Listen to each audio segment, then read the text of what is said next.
Hello dear students, कैसे हैं आप। आई होप आप सभी अच्छे होंगे। मैं आपका अपना विशाल ठाकुर आप सभी का स्वागत करता हूं India's one of the best learning platform B Schoolers Academy पे। आज जो हम बात करने वाले हैं वो है केमिकल काइनेटिक्स के बारे में और हम ये वन शॉट में खत्म करने वाले हैं, तो हमारे साथ बने रहिए। तो आज हम क्या बात करेंगे भाई, केमिकल काइनेटिक्स की।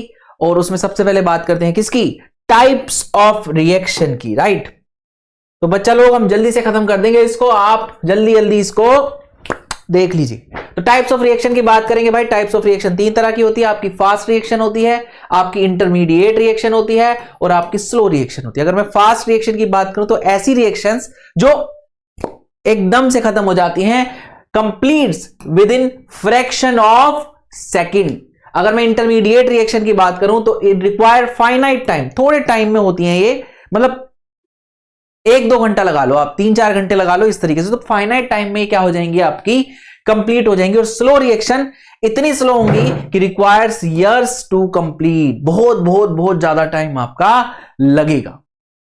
तो एग्जांपल देख लेते हैं भाई जल्दी से। फास्ट रिएक्शन कौन सी होती है, जैसे कि आयोनिक रिएक्शन, आपकी एसिड बेस रिएक्शन और आपकी प्रेसिपिटेशन रिएक्शन, जो है फास्ट रिएक्शन में आती हैं, जो आपको होते हुए दिख जाएगी, आपकी आंखों को सामने के सामने होती हुए दिख जाएगी। इंटरमीडिएट रिएक्शन की बात करूं तो मॉलिक्यूलर रिएक्शन, जैसे कि हाइड्रोलिसिस ऑफ एस्टर। जब एस्टर का हाइड्रोलिसिस कराते हैं तो वो स्लो प्रोसेस होती है और थोड़ा टाइम लेती है। और स्लो, बहुत ज्यादा स्लो वाली कौन सी है, conversion of diamond into graphite. इसीलिए कहा जाता है हीरा है सदा के लिए। लोग हीरा खरीद खरीद के रख लेते हैं और वो खराब नहीं होता, वो ग्रेफाइट में कन्वर्ट नहीं होता। आई होप आप सभी को क्लियर हो गया होगा। इसके अलावा कोई और एग्जांपल है क्या? हाँ जी है, रस्टिंग ऑफ आयरन। आयरन का जो रस्ट होता है, आयरन जो खराब होता है, उसका जो ऑक्सीडेशन होता है वो बहुत स्लो प्रोसेस होती है, राइट। तो बढ़ जाते हैं आगे। आगे क्या है जी, आगे बात करते हैं किसकी भाई, रेट ऑफ रिएक्शन की। और रेट ऑफ रिएक्शन में भी किसकी बात करूंगा मैं, रेट ऑफ रिएक्शन में भी किसकी बात करूंगा मैं, एवरेज की। समझ लेते हैं भाई, हमारा जो रेट होता है वो दो तरह का होता है। एक होता है कौन सा, एक होता है एवरेज रेट और एक होता है क्या, इंस्टेंटेनियस रेट। एवरेज रेट जैसे कि जो थोड़े टाइम पीरियड में होता है, आपका थोड़ा टाइम लेगा। मान लो कि आप यहां से यहां तक चले और आपने जितना टाइम लिया वो आपको क्या बताएगा, एवरेज रेट बताएगा। मान लो कि एक बंदा था ए से बी तक चला, है ना, और उसने कुछ टाइम पीरियड क्या लिया, इसमें टाइम लिया, मान लो 1 घंटा लिया, है ना। और बी से सी तक चला, उसमें भी 1 घंटा लिया, मान लेते हैं, है ना। यहां पे उसने 5 किलोमीटर चला और यहां पे 15 किलोमीटर।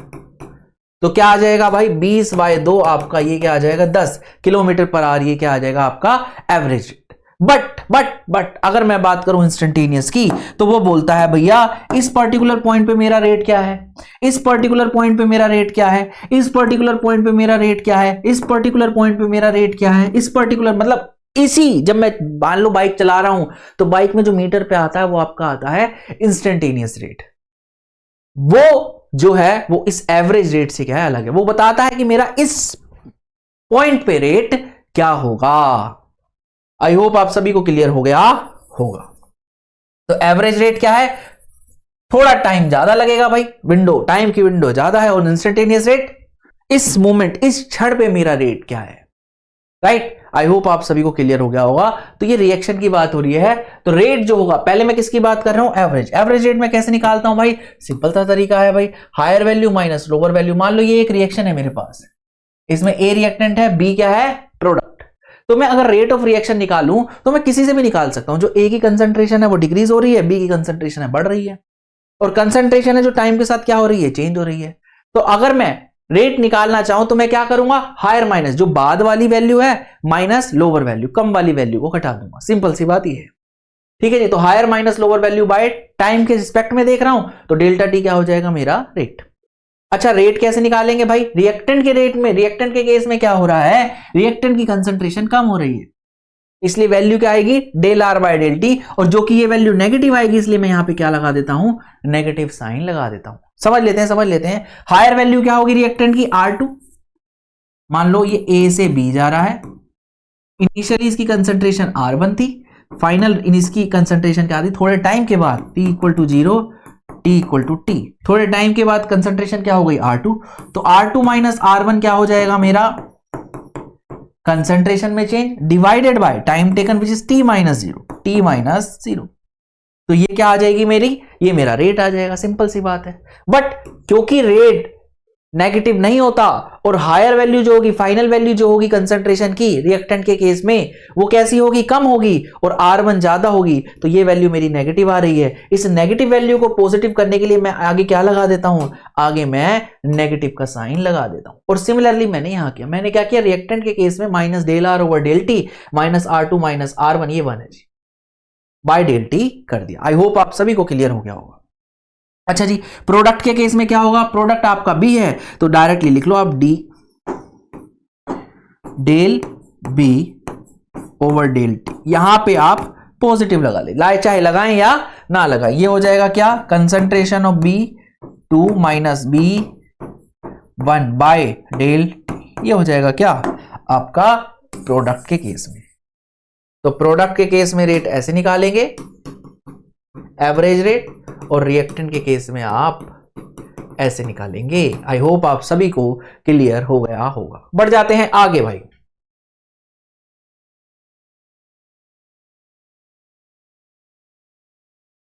चलिए बढ़ जाते हैं आगे और बात करते हैं इंस्टेंटेनियस रेट की।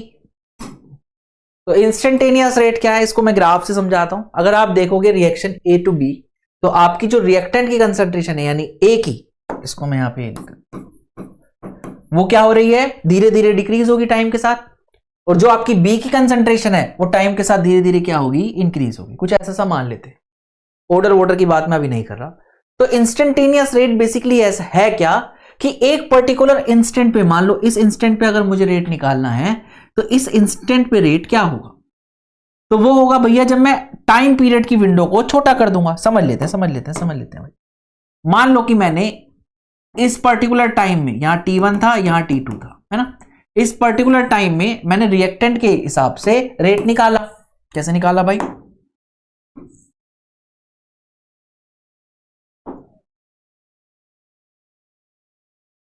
ठीक, T2 टाइम पे जो कंसंट्रेशन थी रिएक्टेंट की वो थी R2, और T1 टाइम पे जो कंसंट्रेशन थी वो थी R1। अभी भी विंडो क्या है, बहुत ज्यादा है, मान लो 5 मिनट हो सकता है, 10 मिनट हो सकता है। तो यहां पे जो निकलेगा वो मेरा निकलेगा एवरेज रेट। एवरेज रेट कैसे, फाइनल यानी कि R2 minus initial which is R1 1 divided by T2 minus T1, है ना, ऐसा हो जाएगा। और क्योंकि ये वैल्यू नेगेटिव आने वाली है, इसलिए मैंने पहले ही क्या लगा दिया, रिएक्टेंट के केस में नेगेटिव साइन, जो कि मैंने अभी बताया था। पर मान लो कि मैं इस विंडो को बहुत छोटा कर दूं, सिर्फ यही ले लूं, इस पर्टिकुलर टाइम पे ले लूं, तो ये वाली जो कंसंट्रेशन का चेंज है ये भी क्या हो जाएगा, बहुत छोटा हो जाएगा। तो इसको मैं क्या लिख सकता हूं, इसको मैं change in concentration divided by time taken. और इसमें मैंने क्या किया, जो एवरेज रेट था, इंस्टेंटेनियस रेट निकालने के लिए मैंने क्या किया, जो एवरेज रेट था मैंने उस पे मैंने लिमिट लगा दी, limit delta T tends to 0, क्या, डेल आर की कंसंट्रेशन बाय डेल टी, ऐसा। और क्योंकि ये नेगेटिव आने वाला है इसलिए मैंने पहले ही क्या लगा दिया, नेगेटिव लगा दिया, ऐसा कर दिया। क्योंकि डेल्टा टी इंस्टेंटेनियस रेट के लिए क्या हो गया, विंडो टाइम की बहुत छोटी हो गई, तो इसलिए वो क्या दे देगा मुझे, एवरेज रेट क्या दे देगा, इंस्टेंटेनियस रेट दे देगा। और इसको मैं कैसे लिख सकता हूं, small change in concentration divided by small change in time, जिसको मैंने ऐसे दिखा रखा है। यानी अगर ए के केस में दिखाऊं तो minus D over D T, क्योंकि वो रिएक्टेंट है, और प्रोडक्ट के केस में क्या आएगा, plus D B over D T. I hope आप सभी को क्लियर हो गया होगा। बढ़ जाते हैं आगे। अच्छा जी, next is your rate of reaction. Rate of reaction में कैसे निकालूंगा, रेट ऑफ रिएक्शन अगर मुझे निकालना है तो रिएक्शन चाहिए सबसे पहले। तो मान लो मेरे पास रिएक्शन है ये, ठीक, और मुझे पता है एवरेज रेट क्या होता है, del C over del T. Del होता है लार्ज चेंज, मतलब कंसंट्रेशन में ज्यादा चेंज, टाइम में भी ज्यादा चेंज, और यहां क्या आ जाएगा, डीसी ओवर डी टी, यानी small change in concentration over small change in time, यानी कि डीसी ओवर डी टी क्या देगा मेरे को, इंस्टेंटेनियस रेट। अब मुझे इसके लिए रिएक्शन के लिए क्या चाहिए, इंस्टेंटेनियस रेट निकालना है, ठीक। तो मैं रिएक्टेंट में देख रहा हूं, मेरे पास 2 रिएक्टेंट है और 2 प्रोडक्ट है। अगर मुझे रिएक्टेंट का रिएक्शन का रेट निकालना है तो मैं किसी भी रिएक्टेंट से या किसी भी प्रोडक्ट के से निकाल सकता हूं, किसी भी रिएक्टेंट को चूज करके या किसी भी प्रोडक्ट को चूज करके मैं रेट ऑफ रिएक्शन निकाल सकता हूं। कैसे निकालूंगा भाई? इनके आगे कुछ नंबर भी लिखे हुए हैं, स्मॉल ए, स्मॉल बी, एक्स और वाई, ये स्टोइशियोमेट्रिक कोफिशिएंट है। अब इसमें मुझे अगर रेट ऑफ रिएक्शन निकालना हो, रेट ऑफ रिएक्शन निकालना हो तो मैं क्या करूंगा भाई? सबसे पहले तो मैं हर किसी के स्टोइशियोमेट्रिक कोफिशिएंट से डिवाइड करूंगा और उसके रिस्पेक्ट में जो रेट आने वाला है वो लिख दूंगा। तो ए के रिस्पेक्ट में ए रिएक्टेंट है तो minus D over D T आएगा और इसके स्टोइशियोमेट्रिक कोफिशिएंट से मैंने क्या कर दिया? डिवाइड कर दिया। सिंपल। तो ये मेरा क्या हो गया? Rate of reaction with respect to A. ऐसे ही मैं क्या कर सकता हूं? बी के रिस्पेक्ट में भी निकाल सकता हूं। तो माइनस डीबी ओवर डी तो आने वाला था, बी से मैंने क्या कर दिया? डिवाइड कर दिया। ऐसे ही मैं एक्स के रिस्पेक्ट में निकाल सकता हूं, del X over del T आने वाला था और मैंने इसकी स्टोइशियोमेट्रिक कोफिशिएंट से क्या कर दिया? डिवाइड कर दिया। और ऐसे ही मैं किससे निकाल सकता हूं? वाई के रिस्पेक्ट में निकाल सकता हूं। अच्छा, रिएक्शन तो एक ही है तो उसका रेट तो फिक्स होगा, तो चाहे मैं ए से निकालूं, बी से निकालूं, एक्स से निकालूं या वाई से निकालूं, सभी से मेरा रेट क्या आएगा? सेम आएगा। तो सारे के सारे रेट ऑफ रिएक्शन क्या है? मेरे बराबर है। आई होप आप सभी को क्लियर हो गया होगा। अच्छा जी, तो अगर मुझे रेट ऑफ रिएक्शन मिल गया तो मैं यूनिट भी निकाल लेता हूं। यूनिट क्या है? Change in concentration over change in time. स्टोइशियोमेट्रिक coefficient की कोई यूनिट नहीं होती। तो क्या हो गया? चेंज इन कंसंट्रेशन मतलब कंसंट्रेशन ऊपर आएगी और नीचे क्या आएगा? टाइम आएगा। तो कंसंट्रेशन अगर मैं मोलैरिटी में लूं तो क्या हो जाएगा भाई? मोल पर लीटर पर सेकंड, या फिर मोलर पर सेकंड, या फिर मोलर पर टाइम। टाइम किसी में भी हो सकता है, आर में हो सकता है, मिनट में हो सकता है, सेकंड में हो सकता है। आई होप आप सभी को क्लियर हो गया होगा। और अगर मेरी गैसियस रिएक्शन है तो गैसियस रिएक्शन में कंसंट्रेशन नहीं होती, प्रेशर यूज होता है। तो यहां पे क्या आ जाएगा मेरा? Pressure upon time. तो प्रेशर किस में ले सकता हूं? एटीएम में ले सकता हूं, बार में ले सकता हूं। तो यहां पे मैंने क्या लिख लिया? एटीएम पर सेकंड। आई होप आप सभी को क्लियर हो गया होगा। बढ़ जाते हैं आगे भाई, आगे बढ़ जाते हैं जी। कुछ इंपॉर्टेंट पॉइंट्स है उसको आप याद रखें। पहला point, point number 1, always take the molar ratio, mole ratio and not mass ratio. बहुत बढ़िया जी, बहुत बढ़िया, बहुत बढ़िया। यानी कि यहां पे क्या है? कंसंट्रेशन है ना, कंसंट्रेशन अपॉन टाइम है। तो कंसंट्रेशन क्या होता है? मोल पर लीटर अपॉन टाइम। तो यहां पे आपको मोल लेना है, मास नहीं लेना। अगर मास लोगे तो दिक्कत आ जाएगी, रिएक्शन की कैलकुलेशन गलत हो जाएगी, रेट की कैलकुलेशन क्या हो जाएगी? गलत हो जाएगी। तो always take mole ratio not mass ratio. I hope आप सभी को क्लियर हो गया होगा for calculation of rate, otherwise चीजें क्या आएंगी? गलत आएंगी। दूसरी चीज, हम क्या करते हैं? नेगेटिव साइन यूज करते हैं रिएक्टेंट के आगे, पॉजिटिव साइन यूज करते हैं प्रोडक्ट के आगे। क्यों? क्योंकि rate is always positive, rate कभी नेगेटिव नहीं होता। नेगेटिव रेट का कोई भी मतलब नहीं होता। It is a meaningless quantity if negative rate है तो। आई होप आप सभी को क्लियर हो गया होगा। तो मैंने रिएक्टेंट के आगे नेगेटिव लगाया और प्रोडक्ट के आगे पॉजिटिव लगाया। क्यों? रिएक्टेंट की कंसंट्रेशन डिक्रीज करती है, प्रोडक्ट की कंसंट्रेशन इंक्रीज करती है। बहुत बढ़िया जी। तो negative and positive shows decrease and increase in concentration with time. ठीक भाई, बहुत बढ़िया, ऐसा भी कह सकते हो आप। अच्छा, point number 3, overall rate is positive. Rate हमेशा कैसा आना चाहिए भैया? पॉजिटिव आना चाहिए। नेगेटिव रेट क्या है? मीनिंगलेस है। Negative rate, negative rate, negative rate is meaningless. I hope आप सभी को क्लियर हो गया होगा। तो चलिए इसी पे एक सवाल कर लेते हैं। जल्दी से इस सवाल को कर दीजिए भाई, बहुत ही आसान सा सवाल है। आपको कुछ कुछ दे रखा है और आपको करना है। मैं आपको दे देता हूं क्या? 2 मिनट दे देता हूं। कहां पे आएगा टाइमर?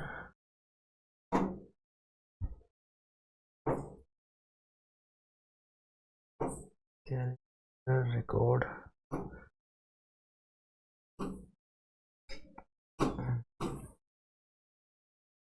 हेलो, जल्दी से कर दो भाई।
हो गया जी, हो गया, टाइम हो गया, टाइम हो गया। ठीक है, जल्दी से देख लेते हैं सवाल क्या है। आपको कह रहा है सवाल कि आपको क्या निकालना है भाई। कुछ कुछ एक रिएक्शन दे रखी है, T0 पे N2O5 की इनिशियल कंसंट्रेशन दे रखी है, T10 पे N2O5 की फाइनल कंसंट्रेशन दे रखी है, और calculate average rate in terms of R, minute and second. What is the rate of production of NO2, ये भी आपको बताना है। बहुत बढ़िया जी, बहुत बढ़िया। तो देख लेते हैं भाई, पहले मैं रेट ऑफ रिएक्शन लिख लेता हूं। Rate of reaction in terms of these, तो ये हो जाएगा पहला वाला -1/2 DN2O5, रिएक्टेंट का नेगेटिव आता है, और दूसरे वाले का क्या आ जाएगा, +1/4 DNO2 ओवर dt, है ना। और O2 के केस में क्या आ जाएगा, 1/1 DO2 ओवर dt। ये आ जाएगा मेरा रेट ऑफ रिएक्शन इसके और इसके रिस्पेक्ट में। ठीक है जी, बहुत बढ़िया। तो पहले मैं रेट ऑफ रिएक्शन निकाल लेता हूं, है ना। रेट ऑफ रिएक्शन N2O5 से निकाल लेता हूं। तो रेट ऑफ रिएक्शन क्या निकलेगा N2O5 से, ये आ जाएगा -1/2 final concentration minus initial concentration, तो 2 - 2.5, 2 - 2.5 बाय, मिनट में ही निकाल रहा हूं पहले, क्योंकि आपको आर में भी निकालना है, मिनट में भी और सेकंड में भी। तो मैंने किससे डिवाइड कर दिया, 10 मिनट से। तो क्या आ जाएगा भाई, ये आ जाएगा आपका कितना, 2.5 बाय 10 × 2, ऐसा कुछ आ जाएगा, है ना। नेगेटिव नेगेटिव पॉजिटिव हो जाएगा, 0.5 बाय 10 × 2 आ जाएगा। बहुत बढ़िया। और ये कितना आ जाएगा भाई, 0.25 ऊपर बाय 10, यानी कि 0.025 आपका आ जाएगा। और यूनिट क्या होगी भाई, मोलर पर मिनट। तो मिनट में तो ये आ गया, राइट। अब आपको निकालना है किसमें, आर में निकाल दो भाई। तो इसी में क्या कर दो, इसी में आर कर दो। ये मिनट है, नीचे मिनट है, तो मिनट से आर में कन्वर्ट करने के लिए क्या करना पड़ेगा, मुझे 60 से डिवाइड करना पड़ेगा। सिंपल, 60 कहां चला जाएगा ऊपर, 0.5 × 60 बाय 10 × 2, ये आ जाएगा। तो 0 से 0 चला गया, तो कितना आ जाएगा, 3/2, ये आ गया मेरा 1.5। ये क्या आ जाएगा, मोलर पर आर। आई होप आप सभी को क्लियर हो गया होगा। अगर किसी को नहीं समझ में आया तो यहीं पे आप आर में कन्वर्ट करके रखें, राइट। बहुत बढ़िया जी। अगला अगला अगला next is rate of reaction in terms of second. तो सेकंड में कैसे करूंगा भाई, यही है मेरे पास 0.5 बाय 10 × 2, ये आ रहा है मेरा मिनट में, है ना। पर मिनट था, नीचे टाइम है, तो टाइम को मुझे किस में कन्वर्ट करना है, सेकंड में। मिनट में है तो सेकंड में कन्वर्ट करने के लिए 60 से क्या करना पड़ेगा, मल्टीप्लाई करना पड़ेगा। तो ये वैल्यू आ जाएगी, कितनी आ जाएगी भाई ये वैल्यू, इसको थोड़ा कैलकुलेट कर दीजिए आप। 0.5 बाय में 6 दाम 600 दूनी 1200, ये आना चाहिए, है ना। और ये आ जाएगा मोलर पर सेकंड। आई होप आप सभी को क्लियर हो गया होगा। इसको आप सॉल्व कर लीजिए। सॉल्व करके क्या आता है भाई, सॉल्व करके क्या आता है, कैलकुलेटर किधर है, ये रहा। ठीक, ये आ गया हमारा कैलकुलेटर। इसको थोड़ा साइड कर लेते हैं। तो आपका क्या है, 0.5 डिवाइडेड बाय 1200, तो ये वैल्यू आ गया, है ना। कितनी आ गई, ये आ जाएगी 0.0004166, है ना। ये वैल्यू आ गई आपकी। आई होप आप सभी को क्लियर हो गया होगा। अब मुझे निकालना है NO2 का प्रोडक्शन भी, है ना। NO2 का प्रोडक्शन भी निकालना है। क्या निकालना है, rate of production of NO2 during this period, है ना। तो rate of production of NO2 कैसे निकालूंगा, पहले मैं देखूंगा रिलेशन क्या है। रिलेशन मेरा ये रहा भाई, है ना, ये वाला रिलेशन है। इसको मैं यूज कर सकता हूं, तो यूज करता हूं तो क्या आता है, rate of reaction equal to क्या, -1/2 DN2O5 by dt over 1/4 DNO2 by dt, ये आ जाएगा, है ना जी। बहुत बढ़िया। और अगर पर आर में निकालोगे आप, पर आर में देखो वो वाली कैलकुलेशन इजी हो जाएगी, तो मैं वही ले लेता हूं। 1.5 मोलर पर आर, तो इसकी वैल्यू मुझे दे रखी है कितनी, 1.5, और ये 1/4 दे रखा है। मुझे रेट ऑफ प्रोडक्शन ऑफ क्या निकालना है, NO2, तो वो क्या है, यही है, सिर्फ रेट ऑफ रिएक्शन नहीं है, rate of production of NO2 है। तो कितना आ जाएगा ये, DNO2 ओवर dt इज 1.5 × 4, ये आ गया 6 क्या, मोलर पर आर। इससे आप चेंज कर सकते हो, चाहे आप मिनट में निकाल लो, चाहे आप सेकंड में निकाल लो, चाहे आप आर में निकाल लो। तो आर में तो हमने निकाल ही रखा है, राइट। आई होप आप सभी को क्लियर हो गया होगा। तो बढ़ जाते हैं आगे। आगे बढ़ जाते हैं भाई, बात करते हैं किसकी, factors affecting rate of reaction की। रेट ऑफ रिएक्शन को कौन कौन से फैक्टर जो है वो आपके अफेक्ट करते हैं। तो पहला जो फैक्टर है वो अफेक्ट करता है आपका कंसंट्रेशन ऑफ रिएक्टेंट। इसको देखेंगे कैसे करता है भाई। रेट जो होता है, रेट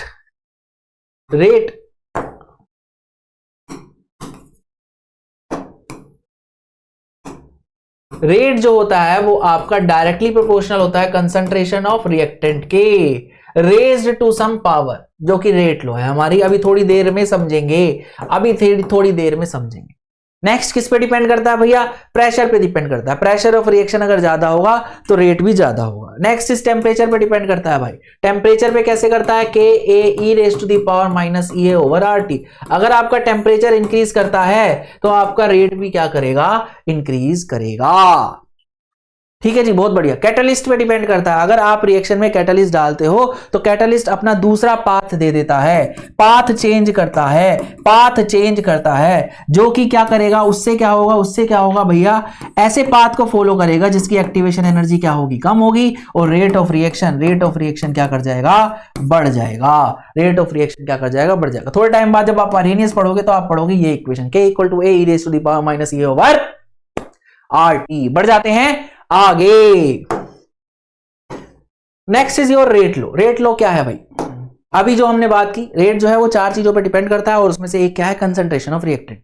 तो कंसंट्रेशन ऑफ रिएक्टेंट पे रेट कैसे डिपेंड करता है उसके बारे में बात कर रहे हैं। सपोज मुझे एक रिएक्शन दे रखी है ए बी बी और प्रोडक्ट ए और बी, यहां पे क्या है, ए और बी क्या है, स्टोइशियोमेट्रिक कोफिशिएंट है। किसके हैं भाई, ए रिएक्टेंट और बी रिएक्टेंट के। आई होप आप सभी को क्लियर हो गया होगा। तो बढ़ जाते हैं भाई, एक वो पढ़ लेते हैं भाई, बोर्ड में आपकी डेफिनेशन भी आती है इसलिए लिख दी है। क्या है जी, rate of reaction is directly proportional to the molar concentration of reactant raised to some power and the power may और may not be equal to stoichiometric coefficient of the reaction. आहा, बहुत बढ़िया जी। समझ लेते हैं, रेट जो है वो मेरी डायरेक्टली प्रोपोर्शनल है molar concentration of A and molar concentration of B raise to some power. उसकी पावर क्या है, कुछ पावर होगी, मैंने लिख दी एक्स और वाई, और ये एक्स और वाई हो भी सकता है ए के बराबर और बी के बराबर। एक्स जो है वो हो सकता है ए के बराबर हो, वाई है जो बी के बराबर हो सकता है और नहीं भी हो सकता। और ये मैं कैसे फाइंड आउट करता हूं, ये मैं एक्सपेरिमेंटली फाइंड आउट करूंगा। अच्छा, इस प्रोपोर्शनैलिटी साइन को हटाऊं तो क्या आएगा, के आएगा। के को मैं क्या कहता हूं, रेट कांस्टेंट कहता हूं। बहुत बढ़िया जी, बहुत बढ़िया। आई होप आप सभी को क्लियर हो गया हो। अब यहां पे जो ये एक्स और वाई दे रखा है, ये एक्स क्या है, order with respect to A, इसको कहते हैं ऑर्डर, और वाई क्या है, order with respect to B. और अगर मैं ओवरऑल ऑर्डर की बात करूं तो वो क्या हो जाएगा मेरा, x plus Y. I hope आप सभी को क्लियर हो। तो ऑर्डर क्या है, order is power of the concentration term in the rate law expression. लिख रहा हूं। ऑर्डर इज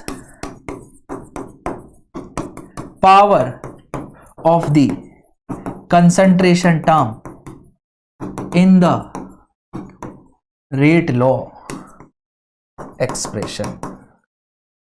आई होप आप सभी को क्लियर हो गया होगा। राइट, बढ़ जाते हैं आगे बढ़ जाते हैं भाई, आगे बढ़ जाते हैं और बात करते हैं किसकी, इस रेट कांस्टेंट की बात कर लेते हैं भाई। रेट कांस्टेंट क्या कहता है, रेट कांस्टेंट कहता है कि वैल्यू ऑफ के डिपेंड करेगी किस पे, टेम्परेचर पे। और मैंने एक इक्वेशन लिखी थी, K equal to A E raise to the power minus E over R T. यहां पे ई जो है वो एक्टिवेशन एनर्जी है, बात करेंगे इसके बारे में। एक्टिवेशन एनर्जी है, आर क्या है, गैस कांस्टेंट है, और टी क्या है, टेम्परेचर है। तो जो आपका के है वो टेम्परेचर पे डिपेंड कर रहा है। जो के है अगर वो इंक्रीज करता है तो रेट ऑफ रिएक्शन भी क्या करता है, बढ़ जाता है। और रेट टेम्परेचर से पे डिपेंड कर रहा है, तो अगर टेम्परेचर बढ़ेगा तो रेट भी क्या करेगा, बढ़ जाएगा, क्योंकि के बढ़ रहा है। आई होप आप सभी को क्लियर हो गया। तो टी बढ़ेगा, के बढ़ेगा तो रेट ऑफ रिएक्शन बढ़ेगा। राइट, बहुत बढ़िया। नेक्स्ट इज यूनिट ऑफ के। यूनिट ऑफ के क्या होती है, आप निकाल सकते हो, मोल की पावर 1-1, लीटर की पावर n-1 और एस की पावर यानी सेकंड की पावर -1। और यहां पे n क्या है, n है ऑर्डर। कैसे मान लो कि आपका जो रेट ऑफ रिएक्शन है वो क्या आ जाए, के ए की पावर n। मैंने 2 रिएक्टेंट नहीं लिए, मैंने सिर्फ और सिर्फ एक रिएक्टेंट लिया। राइट, और उसमें रिएक्टेंट क्या है, ए है, और एन क्या है मेरा ऑर्डर, जो एक्स और वाई पहले ले रहा था मैंने सिर्फ और सिर्फ क्या ले लिया, एन ले लिया, राइट, बहुत बढ़िया। एन क्या है, एनथ ऑर्डर। अब क्या यहां पे ऑर्डर क्या हो जाएगा, एन। अच्छा, रेट ऑफ रिएक्शन की मेरे को यूनिट पता है, क्या होती है, मोल पर लीटर पर सेकंड। के की यूनिट मुझे नहीं पता, कंसंट्रेशन की मुझे यूनिट पता है, मोल पर लीटर, इसकी पावर है। इसको इधर ले जाओ भाई, इसको इधर ले जाओ, क्या हो जाएगा, क्या हो जाएगा, मोल पर लीटर की पावर, इसकी तो 1 है ना, तो 1 में से ये इधर नीचे आएगा तो 1 माइनस एन हो जाएगा पर सेकंड, तो ये आ गया के। और इसको मैं सॉल्व करूंगा, इधर उधर लिखूंगा, इधर उधर करूंगा, मल्टीप्लाई करूंगा, तो मेरा यही आ जाएगा, राइट। आई होप आप सभी को क्लियर हो गया होगा। तो ये था हमारा क्या, रेट कॉन्सेप्ट। तो चलिए बढ़ जाते हैं आगे, चलिए बढ़ जाते हैं आगे और बात करते हैं मॉलिक्यूलैरिटी की। ठीक है जी, हमने रेट ऑफ रिएक्शन देख लिया, हमने थोड़ा बहुत ऑर्डर भी देख लिया, ऑर्डर को हम डिटेल में पढ़ेंगे हालांकि। और नेक्स्ट करते हैं हम बात मॉलिक्यूलैरिटी की। मॉलिक्यूलैरिटी बेसिकली होती क्या है, the number of reactant molecule colliding simultaneously in a particular reaction, यानी कि कितने रिएक्टेंट, क्या बोल रहा हूं मैं, कितने रिएक्टेंट एक साथ कोलाइड करेंगे to form either transition state और प्रोडक्ट। यानी कि एक साथ मान लो ए है, बी है, सी है, ये एक साथ कोलाइड करने चाहिए आपके, 1 2 इस तरीके से। तो 2 बंदों का कोलिजन तो पॉसिबल है कुछ इस तरीके से, तो मॉलिक्यूलैरिटी 2 पॉसिबल है, मॉलिक्यूलैरिटी 3 भी पॉसिबल है, पर ऐसी चॉइस जहां पे 4 बंदे एक साथ कोलाइड करें वो थोड़ी मुश्किल है। तो मॉलिक्यूलैरिटी क्या हो सकती है, 2 हो सकती है, 1 हो सकती है, 3 भी हो सकती है, पर 4 जो है वो पॉसिबल नहीं है। यानी बेसिकली मैं दोबारा से समझाता हूं, मॉलिक्यूलैरिटी क्या है भाई, मॉलिक्यूलैरिटी क्या है, the number of reactant molecule colliding simultaneously in a particular reaction. एक रिएक्शन में एक साथ कितने रिएक्टेंट कोलाइड करेंगे to form either transition state और प्रोडक्ट, राइट, वो क्या होगी, आपकी मॉलिक्यूलैरिटी होगी। अच्छा, होता क्या है ये एक थ्योरेटिकल कॉन्सेप्ट है। क्या है जी, थ्योरेटिकल कॉन्सेप्ट है। ठीक है जी, क्या बेसिकली मैकेनिज्म को बताने के लिए यूज किया जाता है, मैकेनिज्म को बताने के लिए यूज किया जाता है, मैकेनिज्म को समझाने के लिए यूज किया जाता है। बहुत बढ़िया जी। Next point, it is the number of atom और आयन और molecule that must collide simultaneously. ये डेफिनेशन है जी, इसको आप ध्यान से याद कर लेना, ये आ सकती है, with one another to result into a chemical reaction, या फिर टू रिजल्ट और to form product. I hope आप सभी को क्लियर हो गया होगा। अच्छा जी, मॉलिक्यूलैरिटी सिर्फ एलिमेंट्री रिएक्शन के लिए ही हम क्या करते हैं, डिफाइन करते हैं। समझ लेते हैं भाई, रिएक्शन 2 तरह की होती हैं आपकी, रिएक्शन जो होती हैं 2 तरह की होती हैं, एक होती है आपकी एलिमेंट्री रिएक्शन और एक होती है आपकी कॉम्प्लेक्स रिएक्शन। ठीक, एलिमेंट्री रिएक्शन वो रिएक्शन होती है जो एक स्टेप में हो जाती है, सिंगल स्टेप में हो जाती है, और कॉम्प्लेक्स रिएक्शन वो होती हैं जो मल्टी स्टेप में होती है। मल्टी स्टेप जैसे कि आपका SN1 और सिंगल स्टेप जैसे कि आपका SN2। आई होप आप सभी को क्लियर हो गया होगा। यानी एलिमेंट्री रिएक्शन वो रिएक्शन होगी जो एक ही स्टेप में खत्म हो जाएंगी, और कॉम्प्लेक्स रिएक्शन वो होंगी जैसे जो मल्टी स्टेप में, बहुत सारे स्टेप्स में होंगी। एग्जांपल के तौर पे आपका SN1 जो कि 2 स्टेप में होता है, SN2 जो कि 1 स्टेप में होती है, राइट। बहुत बढ़िया। तो मैं कैसे रिएक्शन के लिए मॉलिक्यूलैरिटी को डिफाइन करूंगा, एलिमेंट्री रिएक्शन के लिए, यानी कि सिंगल स्टेप वाली रिएक्शन के लिए। आई होप आप सभी को क्लियर हो गया होगा। अच्छा जी, मॉलिक्यूलैरिटी ऑर्डर के बराबर होती, क्योंकि मॉलिक्यूलैरिटी को मैं एलिमेंट्री रिएक्शन के लिए ही डिफाइन करता हूं, मॉलिक्यूलैरिटी को मैं एलिमेंट्री रिएक्शन के लिए ही डिफाइन करता हूं। इसी वजह से एलिमेंट्री रिएक्शन में क्या होता है, ऑर्डर जो होता है वो मॉलिक्यूलैरिटी के बराबर आता है, ठीक। बट कॉम्प्लेक्स रिएक्शन में ऑर्डर आपका मॉलिक्यूलैरिटी के बराबर नहीं आता। आई होप आप सभी को क्लियर हो गया होगा। तो एलिमेंट्री रिएक्शन में मॉलिक्यूलैरिटी ऑर्डर के बराबर होती है, बट कॉम्प्लेक्स रिएक्शन में मॉलिक्यूलैरिटी ऑर्डर के बराबर नहीं होती। और क्योंकि मैं मॉलिक्यूलैरिटी को सिर्फ और सिर्फ एलिमेंट्री रिएक्शन के लिए ही डिफाइन करता हूं, तो मेरा ऑर्डर किसके बराबर आएगा, मॉलिक्यूलैरिटी के बराबर आएगा। बढ़ जाते हैं आगे भाई, ठीक है जी। इट कैन बी इंटीजर, ये हमेशा इंटीजर ही होगी, 0 नहीं होगी। इंटीजर जैसे कि 1 2 3 हो सकती है, 3 से ज्यादा ये पॉसिबल नहीं होती, और ये जीरो नहीं हो सकती, नेगेटिव नहीं हो सकती, और फ्रैक्शन भी नहीं हो सकती। आई होप आप सभी को क्लियर हो गया होगा। Next is point number 6, molecularity 4 is not possible. Molecularity 4 is not possible. बढ़ जाते हैं आगे, बहुत बढ़िया जी, आगे बढ़ जाते हैं भैया, थोड़ी सी और बात कर लेते हैं। Next is your order. Order की बात कर लेते हैं भाई। ऑर्डर क्या होता है भैया, हमने रेट लो लिखी थी, हमने देखा था भाई, हमने रेट लो लिखी थी, रेट के ए की पावर x और b की पावर क्या y। तो ऑर्डर क्या है, x प्लस वाई जो है ऑर्डर था हमारा, x प्लस वाई क्या था, ऑर्डर था, है ना। x प्लस वाई मेरा क्या था, ऑर्डर आया था। तो sum of the power of the concentration, again again again again concentration term है ना ए और बी, तो सम ऑफ द पावर यानी x और y का sum of the concentration term, power किसकी, कंसंट्रेशन टर्म की, उनकी पावर को क्या करूंगा, ऐड करूंगा। तो sum of the power of the concentration term in the rate law expression is called order of the reaction. Suppose आपके पास एक रिएक्शन है, ए बी भी प्रोडक्ट दे रहा है, उसका रेट लिखूंगा तो क्या आ जाएगा, रेट के ए की पावर x और b की पावर y। अब मोलिकुलैरिटी क्या होगी, जो आपके रिएक्टेंट मोलिक्यूल कोलाइड कर रहे हैं। अब मान लीजिए ये कौन सी रिएक्शन है, एलिमेंट्री रिएक्शन, वैसे माननी तो नहीं चाहिए मुझे, बट मोलिकुलैरिटी क्या होगी, जितने रिएक्टेंट आपके कोलाइड करेंगे, जितने रिएक्टेंट आपके क्या करेंगे, कोलाइड करेंगे। तो हो सकता है वो क्या हो, a प्लस बी के बराबर हो, अगर ये एलिमेंट्री रिएक्शन हुई, राइट। और ऑर्डर क्या होगा, पावर जो आ रही है रेट लो एक्सप्रेशन में x plus Y. I hope आप सभी को क्लियर हो गया होगा, बहुत बढ़िया जी। अच्छा, क्या ये इसके बराबर हो सकता है, जी हाँ इसके बराबर हो सकता है। अगर ये सिंगल स्टेप है तो बिल्कुल इसके बराबर होगा, x प्लस वाई ए प्लस बी के बराबर होगा, x ए के बराबर होगा, वाई बी के बराबर होगा। बट अगर ये एलिमेंट्री रिएक्शन नहीं है तो ये x और y ही आएंगे, इनको मुझे एक्सपेरिमेंटली निकालना पड़ेगा। आई होप आप सभी को क्लियर हो गया होगा। बढ़ जाते हैं आगे भाई। नेक्स्ट ऑर्डर के बारे में कुछ खासियत, ऑर्डर के बारे में कुछ खासियत। पहला पॉइंट, इसको एक्सपेरिमेंटली ही निकालता हूं मैं, एक्सपेरिमेंटली ही फाइंड किया जाता है जी, ऑर्डर जो है वो एक्सपेरिमेंटली ही निकाला जाएगा। बहुत बढ़िया। दूसरा, ऑर्डर हो सकता है zero, negative, positive and fraction. Order कुछ भी हो सकता है, जीरो भी हो सकता है, नेगेटिव में भी आ सकता है, पॉजिटिव में भी आ सकता है और फ्रैक्शन में भी आ सकता है। इंटीजर होगा, हो भी सकता है और नहीं भी हो सकता, फ्रैक्शन भी है ना, क्योंकि ठीक है जी।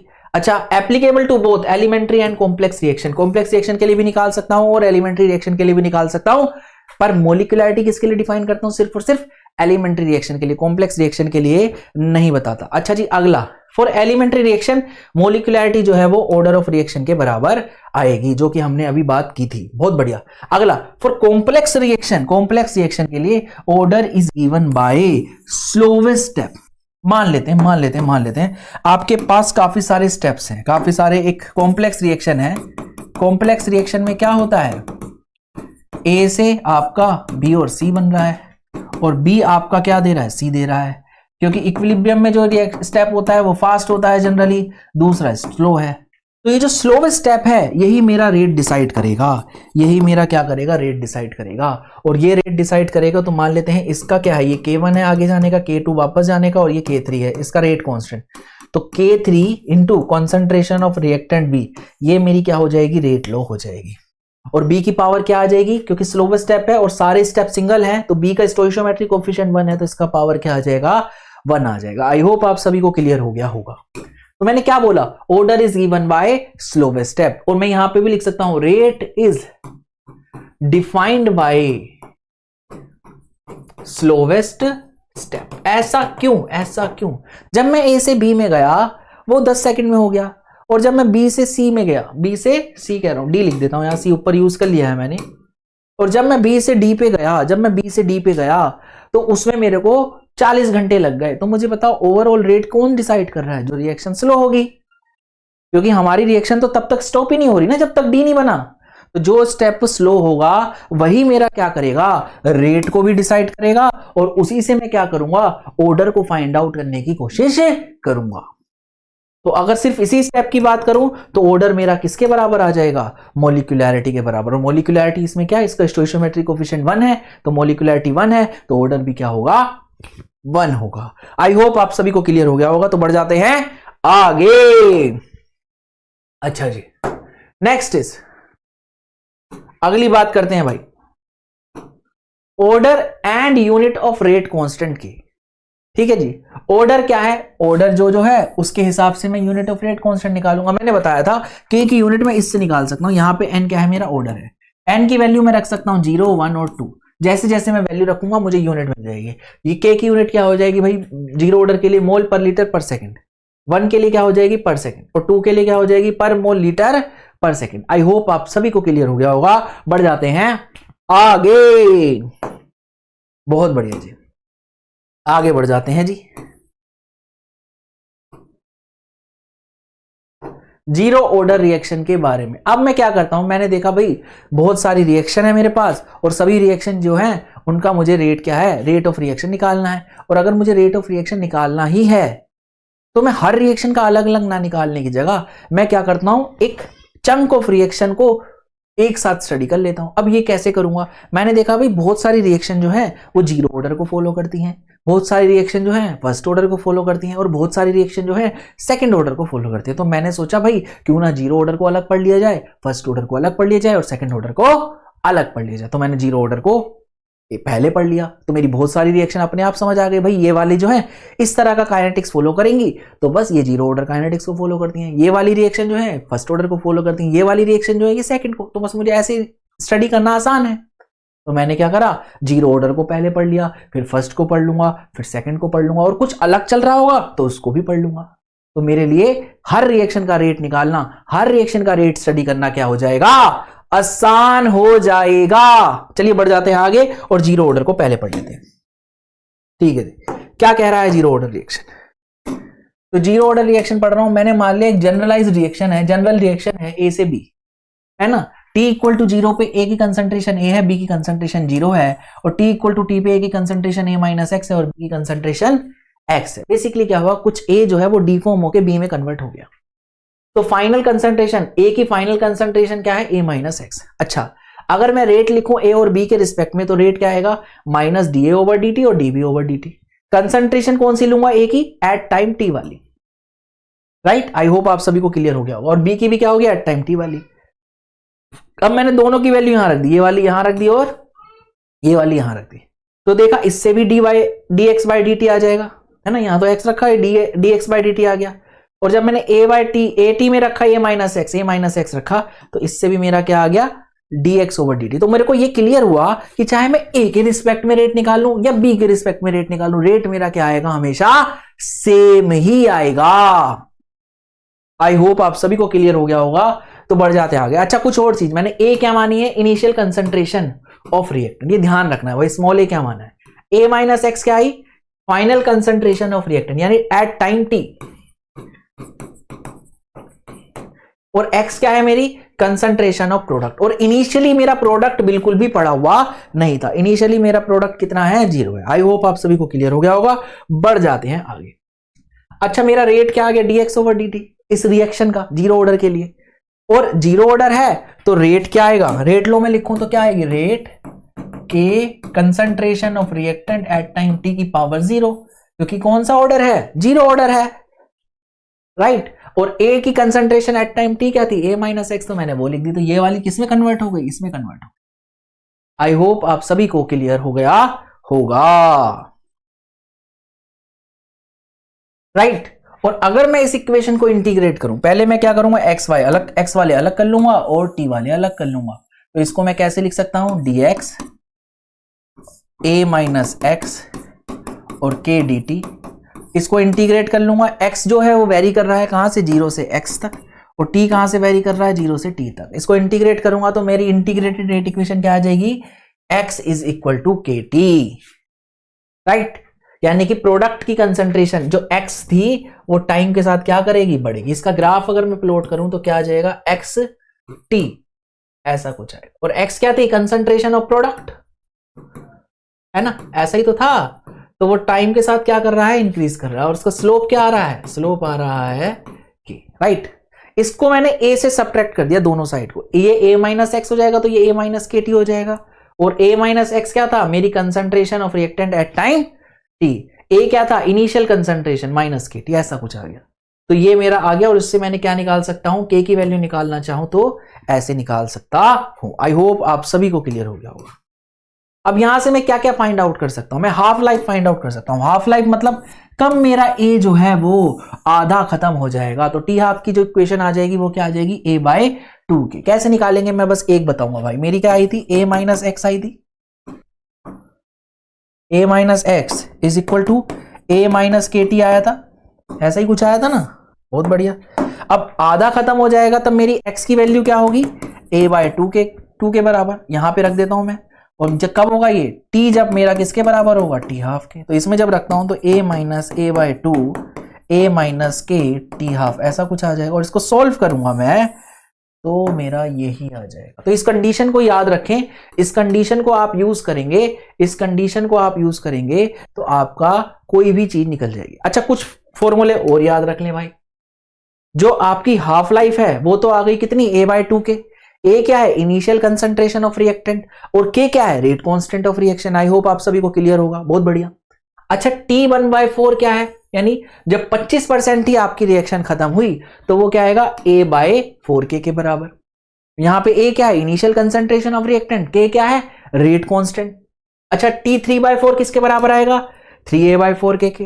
और T कंप्लीशन यानी कि जो जीरो ऑर्डर रिएक्शन है वो 100% कंप्लीट हो जाती है, इसलिए उसकी वैल्यू कितनी आएगी, A/K के बराबर। आई होप आप सभी को क्लियर हो गया होगा। तो ये फॉर्मूले आप याद रखें, ये फॉर्मूले आप याद रखें, राइट।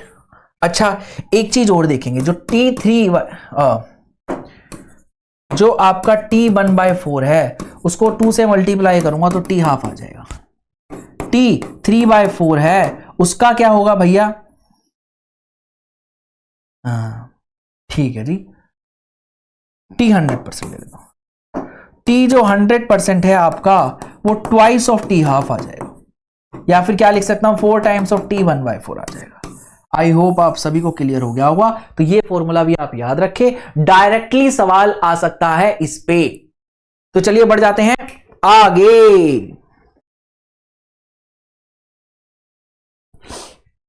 तो चलिए एक सवाल कर लेते हैं, calculate the overall order of the reaction. आपको कुछ रेट लो दे रखी है ए और बी, और दोनों में ही आपको ओवरऑल ऑर्डर बताना है। तो ओवरऑल ऑर्डर क्या होता है, sum of the power of the concentration term.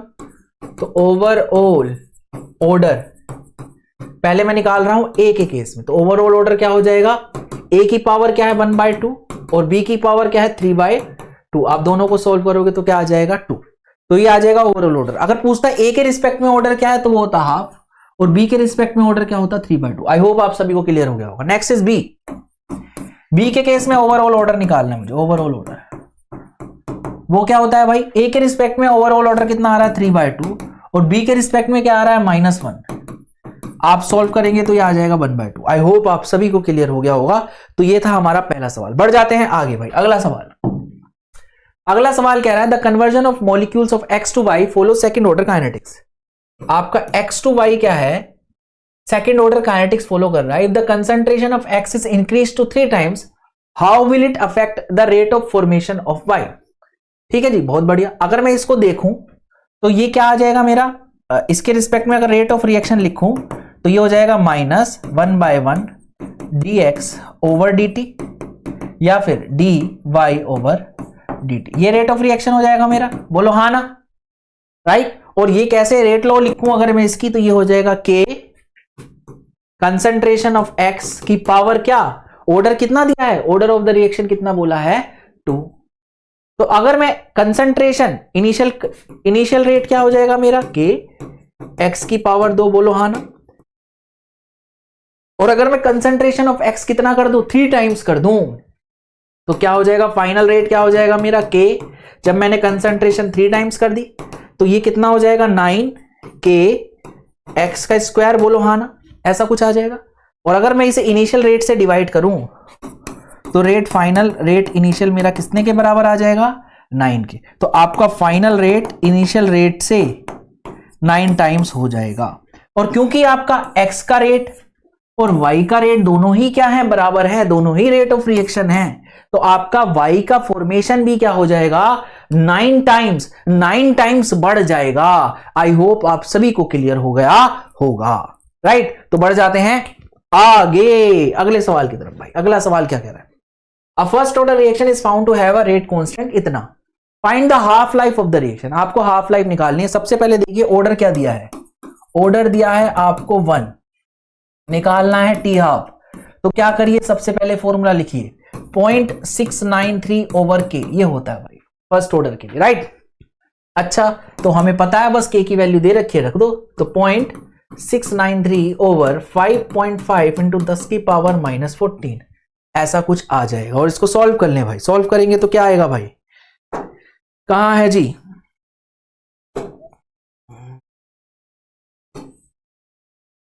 .693 divided by कितना 5.5 ऐसा कुछ आ जाएगा। तो ये आ जाएगा मेरा कितना भाई, ये वैल्यू आ जाएगी 0.126 इंटू 10 की पावर 14 क्या सेकंड, या फिर 1.26 इंटू 10 की पावर 13 सेकंड। ये आ जाएगा क्या आपका टी हाफ। आई होप आप सभी को क्लियर हो गया होगा। इसको चाहो तो आप मिनट में कन्वर्ट कर लो, चाहो तो आप सेकंड में। अगर मिनट में कन्वर्ट करना है तो 60 से डिवाइड कर लो, और आप आर में कन्वर्ट करना है फिर से 60 से डिवाइड कर दो। आई होप आप सभी को क्लियर हो गया होगा। तो बढ़ जाते हैं कहां, आगे। ठीक है जी, बहुत बढ़िया। अगला सवाल क्या कह रहा है, show that in the first order reaction time required for completion of 99.9% is 10 times of t half of the reaction। ठीक है जी, बहुत बढ़िया। फर्स्ट ऑर्डर रिएक्शन में बात कर रहे हैं हम। तो आपको पता है फर्स्ट ऑर्डर रिएक्शन के लिए इंटीग्रेटेड रेट इक्वेशन क्या होती है, ln a over a minus X is equal to K T.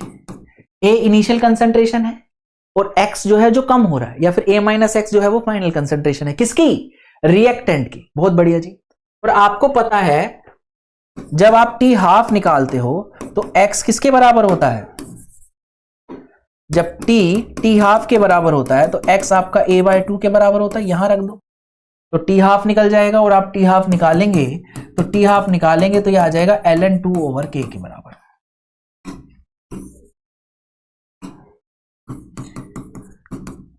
यही बराबर होता है 0.693 ln 2 के बराबर होता है जी।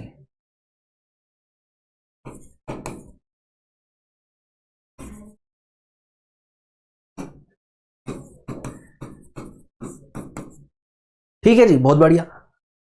अब करते हैं भैया क्या, t 99.9% निकालता हूं मैं। तो जब t 99.9% होगा तो आपका a माइनस एक्स जो फाइनल कंसंट्रेशन है वो कितना बचेगा, 0.1%, है ना। जब 99.9% खत्म हो गया तो ये 0.1% बचेगा ना। 0.1% क्या, a minus X is 0.1/100। I hope आप सभी को क्लियर हो गया होगा। तो क्या आ जाएगा भाई, इनिशियली मेरा 100% था, फाइनल कितना आ गया 0.1। तो ये कितना हो जाएगा, इतना हो जाएगा जब 99.9% टाइम हो गया।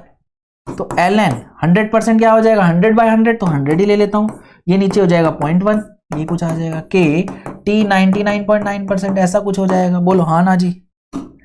ये ऊपर जाएगा तो ln कितना आ जाएगा 1000, के t 99.9% यहां आ जाएगा मेरा। बोलो हाँ ना, है जी, बढ़िया। अब आप सोल्व कर लो, टी हाफ से डिवाइड कर लो, क्या आ जाएगा भाई, जब टी हाफ से आप डिवाइड करते हो तो t 99.9% बाय टी हाफ कितना हो जाएगा भाई मेरा, k से k कट जाएगा, k ऊपर k नीचे, k से k कट जाएगा। तो क्या आ जाएगा ln 1000 बाय ln 2, ऐसा कुछ कर सकता हूं भाई मैं। और ln 1000 क्या लिख सकता हूं, 10 की पावर 3 बाय ln 2। इसको क्या लिख सकता हूं, 3 ln 10 बाय ln 2। ln 10 को क्या लिख सकता हूं, 2.303, या फिर 3 log 10 by log 2। I hope आप सभी को क्लियर हो गया होगा, है ना। और log 10 मेरा कितना होता है, log 10 मेरा 1 होता है, और log 2 मेरा 0.3 होता है। तो डिवाइड करूंगा कितना आ जाएगा, 10 टाइम्स आ जाएगा। इट मींस क्या हुआ, t 99.9% मेरा t हाफ से डिवाइड करने के बाद 10 आ गया, ऐसा ही कुछ आया ना। और जब मैं इसको सॉल्व करता हूं तो t 99.9% मेरा 10 टाइम्स t हाफ के बराबर आ जाता है। आई होप आप सभी को क्लियर हो गया होगा। तो चलिए बढ़ जाते हैं आगे, राइट। आगे देखते हैं भाई, आगे देखते हैं, ग्राफ बाद में करेंगे भाई। Next is your first order reaction. अब फर्स्ट ऑर्डर काइनेटिक्स में क्या करते हैं भाई, मैं ग्राफ एक साथ कराऊंगा जी, zero order, first order, second order के एक साथ ग्राफ कराऊंगा। आई होप आप इतना मेरे साथ एडजस्ट कर पाएंगे। तो फर्स्ट ऑर्डर काइनेटिक्स में क्या करा मैंने, सेम तरीके से चला, मैंने एक जनरलाइज्ड रिएक्शन ले ली, जनरलाइज्ड ए टू बी, और मैंने देखा T0 पे मैंने सिर्फ A माना, which is A is initial concentration of reactant, और B क्या है मेरा, नहीं, यानी प्रोडक्ट उस टाइम तक बना नहीं था, जब तक मैंने घड़ी चालू नहीं की मेरा प्रोडक्ट नहीं बना था। ठीक है जी, बहुत बढ़िया। फिर थोड़े टाइम बाद T equal to T time पे मेरा A जो है A माइनस एक्स हो गया, और B जो है थोड़ा बहुत बन गया, विच इज X। अब मैंने क्या किया, रेट लिखा, तो रेट क्या हो जाएगा, माइनस DAT ओवर DT, और ये क्या आ जाएगा, यहां से भी अगर आप लिखोगे तो ये आ जाएगा प्लस dB ओवर dt। दोनों को ही सॉल्व करोगे जैसे पहले किया था ना, दोनों को ही सॉल्व करोगे तो वो किसके बराबर आ जाएगा, dx ओवर dt के बराबर आ जाएगा। अभी क्या था, जस्ट थोड़ी देर पहले, आप चाहो तो वीडियो को पीछे करिए और देख लीजिए। नेक्स्ट, dx ओवर dt किसके बराबर है, क्योंकि फर्स्ट ऑर्डर काइनेटिक्स है, तो रेट जब लिखता हूं मैं, रेट जब लिखता हूं तो k, a की कंसंट्रेशन एट टाइम t की पावर क्या हो जाएगा 1, और a की कंसंट्रेशन एट टाइम t क्या है मेरी, a माइनस एक्स, तो यहां पे रखा, यही आ गया। आई होप आप सभी को क्लियर हो गया होगा, है ना, बहुत बढ़िया। और जब मैं इसको इंटीग्रेट करूंगा तो इंटीग्रेटेड रेट इक्वेशन क्या आ जाएगी, ln a over a minus X is equal to K T, right. अरे यार पहले करा दिया मैंने फर्स्ट ऑर्डर, तो ये आ जाएगी क्या आपकी इंटीग्रेटेड रेट इक्वेशन। अच्छा, तो इंटीग्रेटेड रेट इक्वेशन आ गई आपकी। अब इसको मैं थोड़ा सा मॉडिफाई कर दूंगा, तो ये आ जाएगी क्या, आपको पता है log x ओवर y किसके बराबर होता है, log x minus log y के बराबर होता है, राइट। तो ये किसके बराबर आ जाएगा, log a naught minus log at equal to kt के, और थोड़ा इधर उधर करूंगा तो ये वाली इक्वेशन आ जाएगी, log at equal to ln at equal to ln a naught minus kt के बराबर आ जाएगी। अच्छा, इसको और सॉल्व कर सकता हूं मैं, इसी को सॉल्व करूंगा, इसी को सॉल्व करूंगा तो क्या आएगा, ln a over a minus X is equal to kt था मेरा,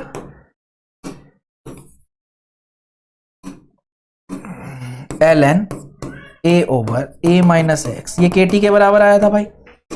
अगर मैं इसको थोड़ा सा ln हटाऊं तो ये आ जाएगा a over a minus X is equal to e raise to the power kt। अगर इसको मैं उल्टा कर लूं तो ये आ जाएगा a minus X by a e raise to the power minus kt, और वो उधर ले जाओ भाई, तो ये बन जाएगी क्या, a minus X is equal to a e raise to the power minus kt, ये इक्वेशन बन जाएगी। यही मैंने ऊपर भी लिखी है, क्या इसको लिखा होगा at, a को मैंने इनिशियल कंसंट्रेशन है रिएक्टेंट की a नोट, और e raise to the power minus kt, यही लिखा है जी, यही लिखा ऊपर, यही लिखा है ऊपर, ये लिखा है ना, ये लिखा, ठीक, बहुत बढ़िया। अब मैंने निकाला हाफ लाइफ, हाफ लाइफ कैसे निकालूंगा भाई, जब मेरा टी हाफ के बराबर होगा तो x किसके बराबर होगा, a बाय 2 के, तो ये टी हाफ आ जाएगा कितना, 0.693 ओवर के। T75 आप निकालोगे यानी T3/4, वो आ जाएगा ट्वाइस ऑफ टी हाफ के। हर समझ लेते हैं भाई, इसको मिटा देता हूं फालतू को।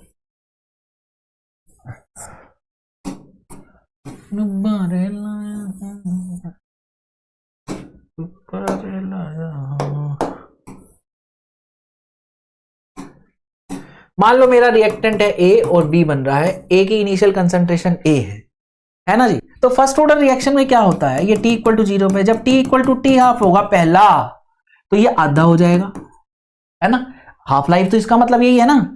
फिर अगला जब T हाफ होगा, अगले से 10, मान लो 10 मिनट था T हाफ, तो 10 मिनट बाद क्या हुआ, ये आधा हो गया। अगले 10 मिनट बाद क्या होगा, ये फिर से आधा हो जाएगा, A/4 हो जाएगा, राइट। क्योंकि इनिशियल कंसंट्रेशन कुछ भी हो मेरे को फर्क नहीं पड़ता। कैसे पता, मैंने देखा था भाई, मेरा जो टी हाफ है उसकी वैल्यू आ रही थी 0.693 ओवर के, इसमें ए की वैल्यू आई नहीं रही, ए आई नहीं रहा, और ए नहीं आ रहा तो टी हाफ मेरा इनिशियल कंसंट्रेशन पे डिपेंड ही नहीं करता। तो इनिशियल कंसंट्रेशन कुछ भी हो, टी हाफ मेरा क्या रहेगा, फिक्स, और टी हाफ फिक्स रहेगा तो हर सेम टी हाफ के बाद ये चीज क्या हो जाएगी, आधी हो जाएगी। अगले 10 मिनट के बाद फिर क्या होगा भाई, अगले टी हाफ के बाद क्या हो जाएगा, यहां पे 2 टी हाफ हो गए थे, यहां 3 हो जाएंगे, तो अगले टी हाफ के बाद ये A/8 हो जाएगा, अगले के बाद A/16 एंड सो ऑन, ऐसे चलता रहेगा। दूसरी चीज, फर्स्ट ऑर्डर रिएक्शन कभी भी कंप्लीट नहीं होती। फर्स्ट ऑर्डर रिएक्शन कभी भी never gets completed, never gets completed. I hope आप सभी को क्लियर हो गया होगा। First order reaction never gets completed. तो आप एक चीज देखेंगे भाई, क्या देखेंगे, आपकी जो पहली हाफ लाइफ है वो 10 मिनट हुई है ना, आपका जब 75, ये अगला क्या हुआ, आधा खत्म हो गया a से a/4, तो आपका कितना खत्म हो गया 3a/4, यानी 75% जो है वो आपका प्रोडक्ट खत्म हो गया, सॉरी रिएक्टेंट जो है आपका 75% क्या हो गया, कम हो गया। कितने टाइम में, जब 2 हाफ लाइफ हो गई, तो t 75% कितना आ जाएगा, 2t हाफ के बराबर। आई होप आप सभी को क्लियर हो गया होगा। और अगला 10 minute 10 minute 10 minute, 3 half life, 3 half life में आपका प्रोडक्ट a से a/8 आ गया भाई, है ना, यानी कितना खत्म हो गया, कितना खत्म हो गया भाई, 7a/8। और 7a/8 कितना होता है, t 87.5% के बराबर होता है। तो सिमिलरली मैंने यहां पे चीजें लिख दी है भाई, आप डायरेक्टली याद कर लेना, आपको फायदा होगा। क्या फायदा होगा भाई, t 75% 2 times of t half के बराबर आ रहा है, t 87.5% t 3t हाफ के बराबर आ रहा है, और t 99 सिमिलरली t 99.9% किसके बराबर आ जाएगा, 10 टाइम्स ऑफ t हाफ के बराबर आ जाएगा। इस पे एक सवाल भी कर लेंगे, आपको वहां से क्लियर हो जाएगा। चलिए बढ़ जाते हैं आगे अगले सवाल की तरफ। अगला सवाल आपका क्या कह रहा है,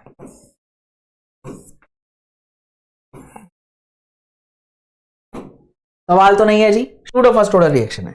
सूडो फर्स्ट ऑर्डर रिएक्शन क्या होती है, ऐसी ऐसी ऐसी ऐसी रिएक्शन, ऐसी रिएक्शन, ऐसी रिएक्शन जो हो तो हायर ऑर्डर काइनेटिक्स की बट अपीयर हो फर्स्ट ऑर्डर काइनेटिक्स, उनको क्या बोलूंगा, सूडो फर्स्ट ऑर्डर रिएक्शन, या फिर सूडो मतलब झूठा, झूठी रिएक्शन है, झूठी फर्स्ट ऑर्डर रिएक्शन है, होनी हायर ऑर्डर चाहिए थी पर झूठी है,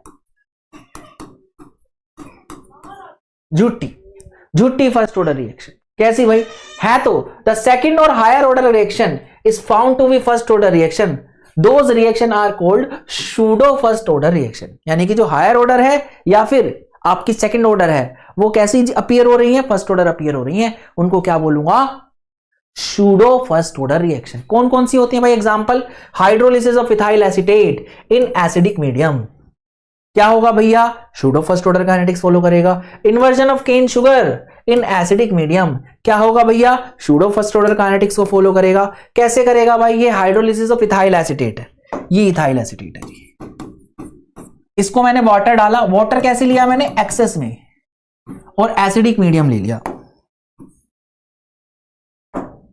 और जब भी मैं कोई चीज एक्सेस में लेता हूं तो वो कम भी हुआ अगर थोड़ा बहुत तो वो अपीयर नहीं होता, दिखता नहीं, पता नहीं लगता। जैसे कि अगर मैं रेट लिखूं इसका, तो रेट आना चाहिए मेरा क्या, के इथाइल एसीटेट की कंसंट्रेशन और वाटर की कंसंट्रेशन, दोनों की पावर क्या आनी चाहिए थी 1। और क्योंकि वाटर बहुत एक्सेस में है, तो अगर वाटर में 1000 मॉलिक्यूल ले रहा हूं और इथाइल एसीटेट का 1 मॉलिक्यूल ले रहा हूं, तो वाटर 999 हो जाएगा, और ये क्या हो जाएगा, 2 ले लेता हूं, सॉरी ये 2 ले लेता हूं और ये 1 हो गया, तो वाटर तो बहुत ही नेग्लिजिबल खत्म हुआ, पर ये 50% खत्म हो गया। तो ये तो खत्म होता हुआ मुझे दिख रहा है, ये नहीं दिख रहा, तो इसके रिस्पेक्ट में ऑर्डर क्या मान लूंगा, इसके रिस्पेक्ट में ऐसा, इसके रिस्पेक्ट में ऑर्डर क्या मान लूंगा मैं, 0, और इसके रिस्पेक्ट में क्या मान लूंगा, 1। आई होप आप सभी को क्लियर हो गया होगा। तो ये एक्सेस में होने की वजह से ये मुझे दिखाई नहीं देगा, ये मुझे दिखाई नहीं देगा, और ये कैसा प्रतीत होगा, ये कांस्टेंट प्रतीत होगा, कांस्टेंट। और अगर कांस्टेंट है तो मैं इसी के में ले लूंगा, और ये हो जाएगा के डैश इथाइल एसीटेट की पावर 1, राइट। तो ऑर्डर ऑफ द रिएक्शन क्या हो जाएगा, फाइनल ऑर्डर क्या हो जाएगा मेरा, फाइनल ऑर्डर हो जाएगा, फाइनल ऑर्डर हो जाएगा मेरा क्या, 1। आई होप आप सभी को क्लियर हो गया होगा। क्यों ऐसा क्यों हुआ, क्योंकि मैंने H2O कैसे लिया था, एक्सेस में लिया था। तो चलिए बढ़ जाते हैं आगे। अच्छा H+ पे क्यों नहीं डिपेंड करा, H+ की मैं फिक्स्ड कंसंट्रेशन लेके चलता हूं एक पर्टिकुलर रिएक्शन, राइट, ना उसे बढ़ा रहा हूं ना उसे घटा रहा हूं, ठीक है भाई, बहुत बढ़िया। चलिए बढ़ जाते हैं आगे। तो ये थी हमारी सूडो फर्स्ट ऑर्डर रिएक्शन, इसके एग्जांपल याद रखिएगा, hydrolysis of ethyl acetate and inversion of cane sugar. Inversion of cane sugar, cane sugar को जब मैं हाइड्रोलाइज करता हूं तो मुझे क्या मिलता है, तो मुझे मिलता है alpha D glucose and beta D fructose, right, वही है जी, बढ़िया बढ़िया बढ़िया बढ़िया। Second order reaction, second order kinetics की बात करते हैं भाई। अब मैं डायरेक्टली चलूंगा, सेम लिया है, ए से भी एक जनरलाइज रिएक्शन ली है ना, ए से भी जनरलाइज रिएक्शन ली। इनिशियली ए आया ए और बी क्या है 0, T equal to T time पे ये क्या है ए माइनस एक्स और ये क्या बना एक्स, ऐसे ही मान के चल रहे थे, बहुत बढ़िया।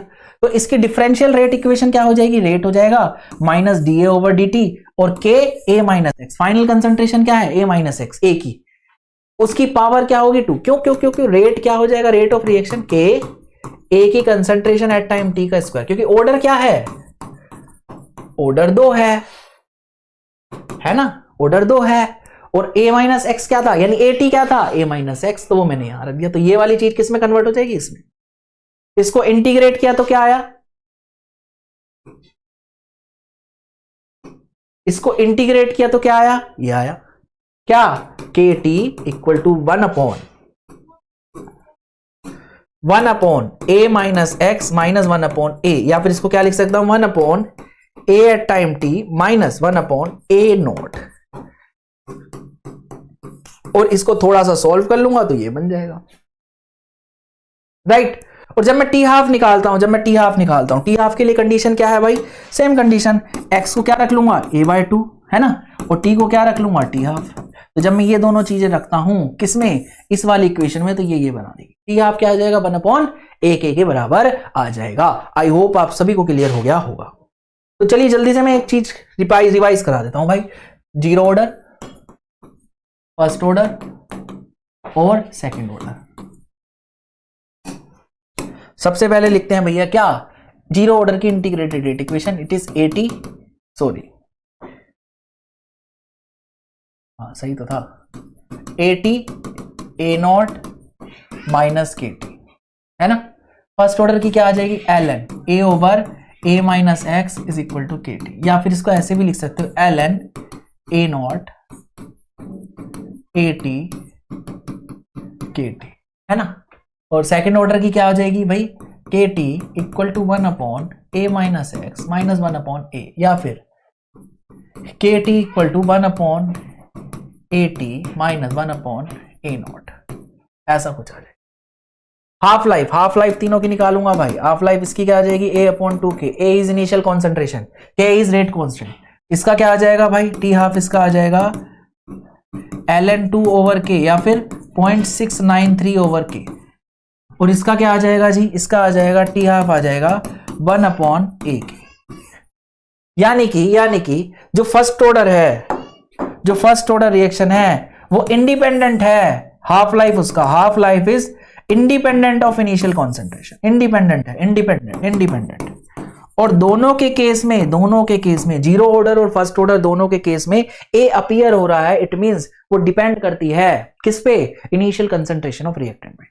अच्छा बाकी हाफ लाइफ, बाकी लाइफ भी लिख देता हूं भैया, टी हाफ लिख दिया तो t1/4 भी लिख दो, ये आ जाएगा a/4 के, इसको लिखो भाई t1/4, ये आ जाएगा ln 4/3 ओवर के, और इसको लिखोगे तो ये t1/4 आ जाएगा भाई 1/3 के, आप निकाल सकते हो जी, ठीक है जी। अच्छा t3/4 कितना आ जाएगा, t3/4 निकालोगे तो 3a/4 क्या आ जाएगा, इसको निकालो जी, t3/4 कितना आ जाएगा, इसको निकालोगे तो ये आ जाएगा ln 4 ओवर के, ये हो जाएगा ट्वाइस ऑफ टी हाफ के बराबर, और यहां पे निकालोगे t3/4 तो ये आ जाएगा 3/a के, ये हो जाएगा थ्राइस ऑफ टी हाफ के बराबर। आप कर सकते हो जी ये सेकंड ऑर्डर में, ठीक है जी, बहुत बढ़िया। अच्छा 3/4 भी इंडिपेंडेंट है इनिशियल कंसंट्रेशन के, आपकी इनिशियल कंसंट्रेशन अपीयर नहीं हो रही, t1/4 में भी, यानी कि कोई भी लाइफ हो फर्स्ट ऑर्डर में वो इंडिपेंडेंट है आपकी इनिशियल कंसंट्रेशन की, ठीक है जी। टी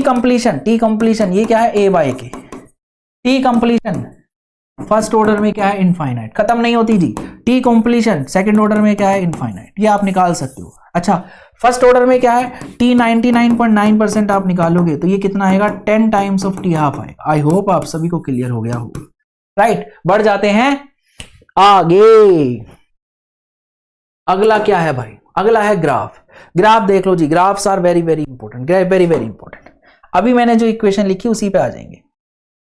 क्या कह रहा है, जीरो ऑर्डर रिएक्शन के लिए रेट वर्सेस कंसंट्रेशन, रेट क्या होता है, रेट के ए की पावर क्या हो जाएगा, ए टी की पावर 0। तो अगर रेट क्या आएगा, हमेशा कांस्टेंट आएगा, किसी की पावर 0 मतलब 1, तो रेट किसके बराबर है, के। तो ये क्या आ जाएगा, स्ट्रेट लाइन, है ना, बहुत बढ़िया। अच्छा जी, जीरो ऑर्डर के लिए कंसंट्रेशन वर्सेस टाइम, तो ये कैसे निकाला था, A T equal to A naught minus K T. आप इसको y equal to M X plus C से कंपेयर कर सकते हैं। स्लोप क्या आएगा, माइनस के, स्लोप क्या आएगा आपका माइनस के, नेगेटिव स्लोप है जी। अच्छा, इंटरसेप्ट क्या आएगा आपका ए नॉट, राइट, ऐसे कर सकते हो आप, बहुत बढ़िया जी, बहुत बढ़िया। आप चाहो तो अगले दो ग्राफ छोड़ भी सकते हो, ये दो ग्राफ छोड़ भी सकते हो, ये दो ग्राफ पूछे नहीं जाएंगे आपसे। आगे आ जाते हैं जी फर्स्ट ऑर्डर में। फर्स्ट ऑर्डर में rate versus concentration, first order की जो रेट वर्सेस कंसंट्रेशन की जो इक्वेशन आएगी वो आएगी ये, है ना, तो डायरेक्टली प्रोपोर्शनल है जी कंसंट्रेशन के, तो ये आ जाएगा। और स्लोप की बात करूं तो स्लोप क्या आएगा आपका, के बराबर है।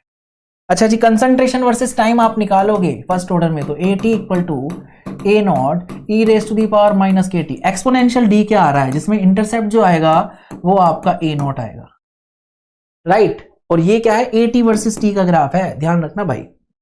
अच्छा, second, log A versus T का ग्राफ पूछ रहा है भाई, तो आपको पता है आपने निकाला था L N A T equal to L N A naught minus K T, ये निकाला था। इसको log के टर्म में कन्वर्ट कर सकते हो आप, और जब log की टर्म में कन्वर्ट करोगे तो ये क्या बन जाएगा भाई आपका, ये बन जाएगा आपका log, दिख रहा है क्या, नहीं दिख रहा,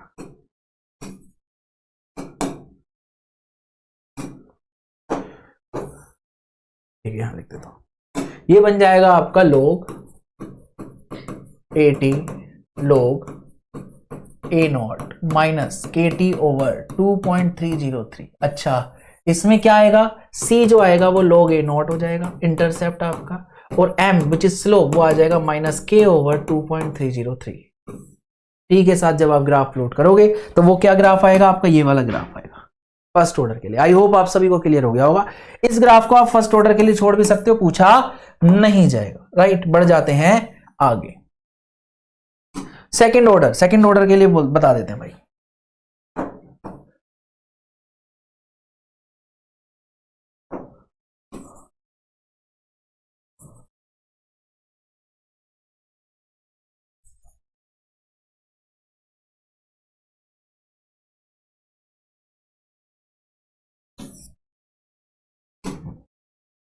अगला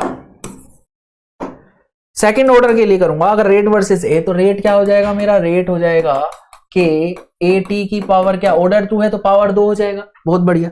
तो ये क्या आ जाएगा आपका, ऐसा ग्राफ आएगा, ठीक है जी, बहुत बढ़िया। अगला अगला अगला अगला, अगर मैं कंसंट्रेशन वर्सेस टाइम करूं तो ये भी एक्सपोनेंशियल डी के ही आएगा, इस तरीके से आएगा, तो आप ध्यान रखिएगा।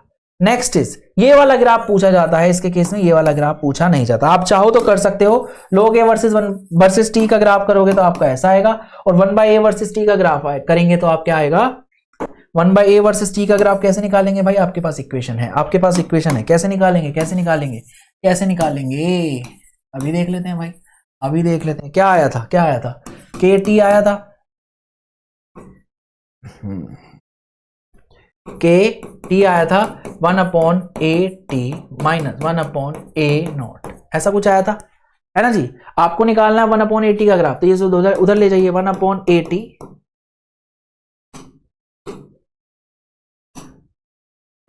क्या आ जाएगा, 1/a नॉट प्लस के टी। तो इंटरसेप्ट सी क्या आ जाएगा आपका, 1/a नॉट, और स्लोप विच इज क्या आ जाएगा, के। तो ये वाला ग्राफ इससे रिप्रेजेंट करेगा। आई होप आप सभी को क्लियर हो गया होगा। बढ़ जाते हैं आगे, बहुत बढ़िया जी, बहुत बढ़िया, आगे बढ़ जाते हैं जी।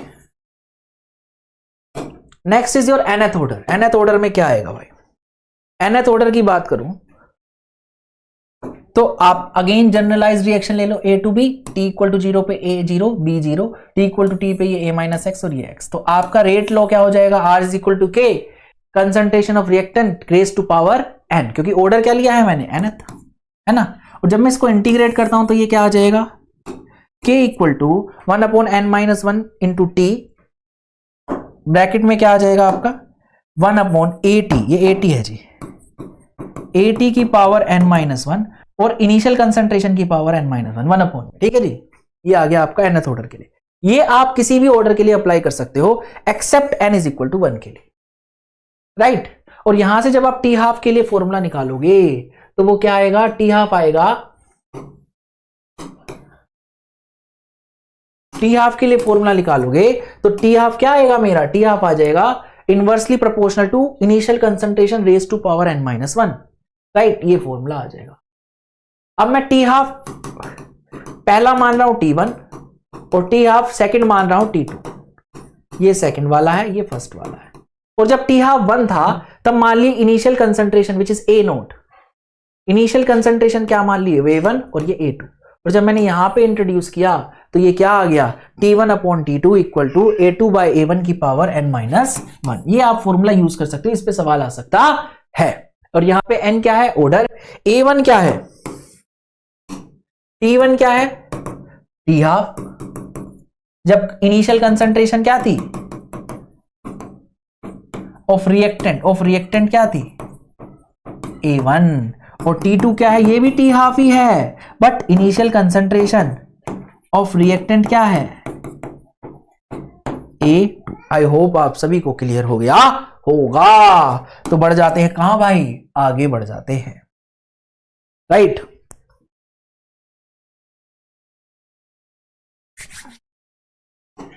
चलिए आगे बढ़ जाते हैं और बात करते हैं कोलिजन थ्योरी की। This is also very very important.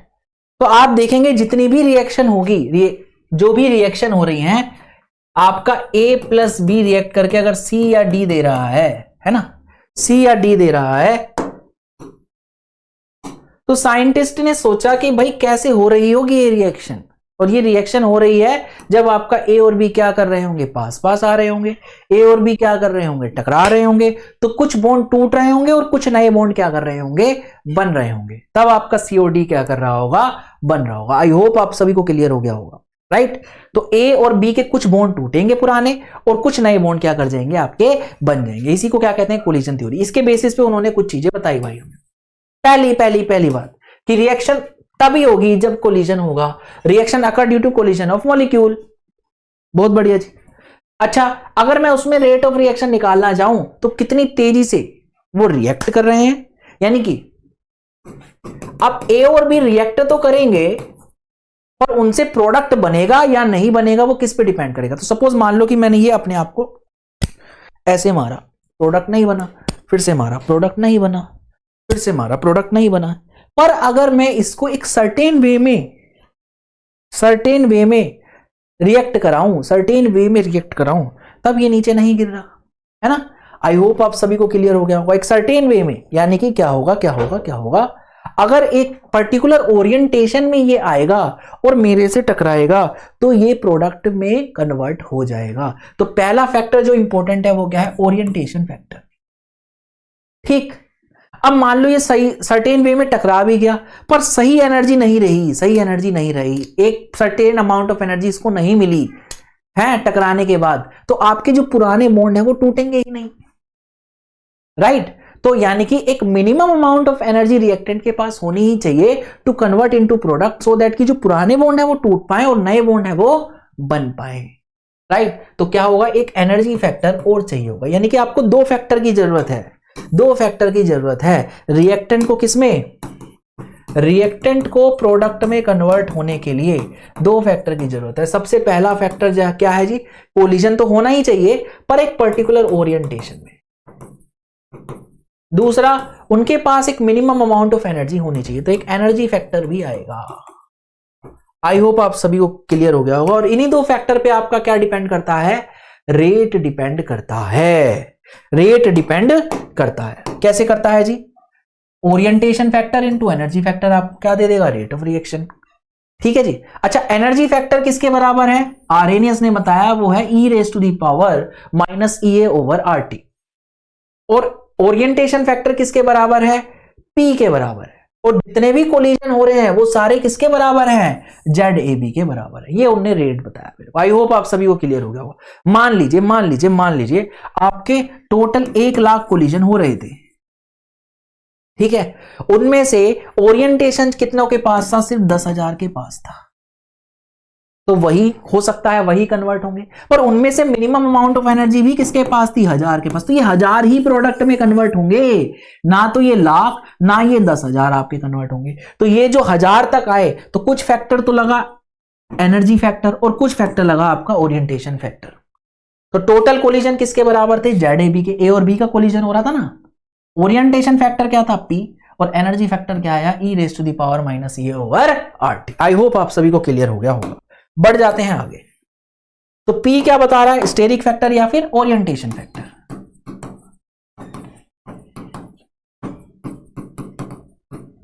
यहां पे ZAB क्या है? कोलिजन फ्रीक्वेंसी या फिर मान लीजिए total number of collision, collision frequency of reactant and molecule. अच्छा जी, ये कोलिजन फ्रीक्वेंसी क्या होती है? क्या होती है भाई ये कोलिजन फ्रीक्वेंसी? ये जो कोलिजन फ्रीक्वेंसी होती है, टोटल नंबर ऑफ कोलिजन एक सेकंड में एक यूनिट वॉल्यूम में कितने हो रहे हैं उसके हिसाब से, यानी टोटल नंबर ऑफ कोलिजन कितने हो रहे हैं। मान लीजिए आपका ए और बी एक कंटेनर में पड़ा है, ठीक, इस पॉइंट पे मुझे कोलिजन निकालने हैं, तो इस एक सेकंड में, इस पूरे में नहीं, इस पॉइंट पे, यानी कि एक यूनिट वॉल्यूम बोल रहा है ना, एक यूनिट वॉल्यूम में कितने कोलिजन हुए उसको मैं लूंगा कोलिजन फ्रीक्वेंसी, जिसको मैं किससे डिनोट कर रहा हूं? ZAB से। आई होप आप सभी को क्लियर हो गया होगा। बढ़ जाते हैं आगे। तो इससे मैंने क्या निकाला? रेट निकाल लिया।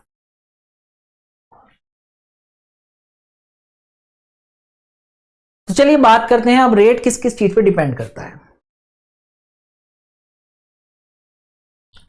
तो factor affecting rate of reaction, rate किस किस चीज पे डिपेंड करता है? पहला factor nature of reactant and product पे डिपेंड करता है भाई।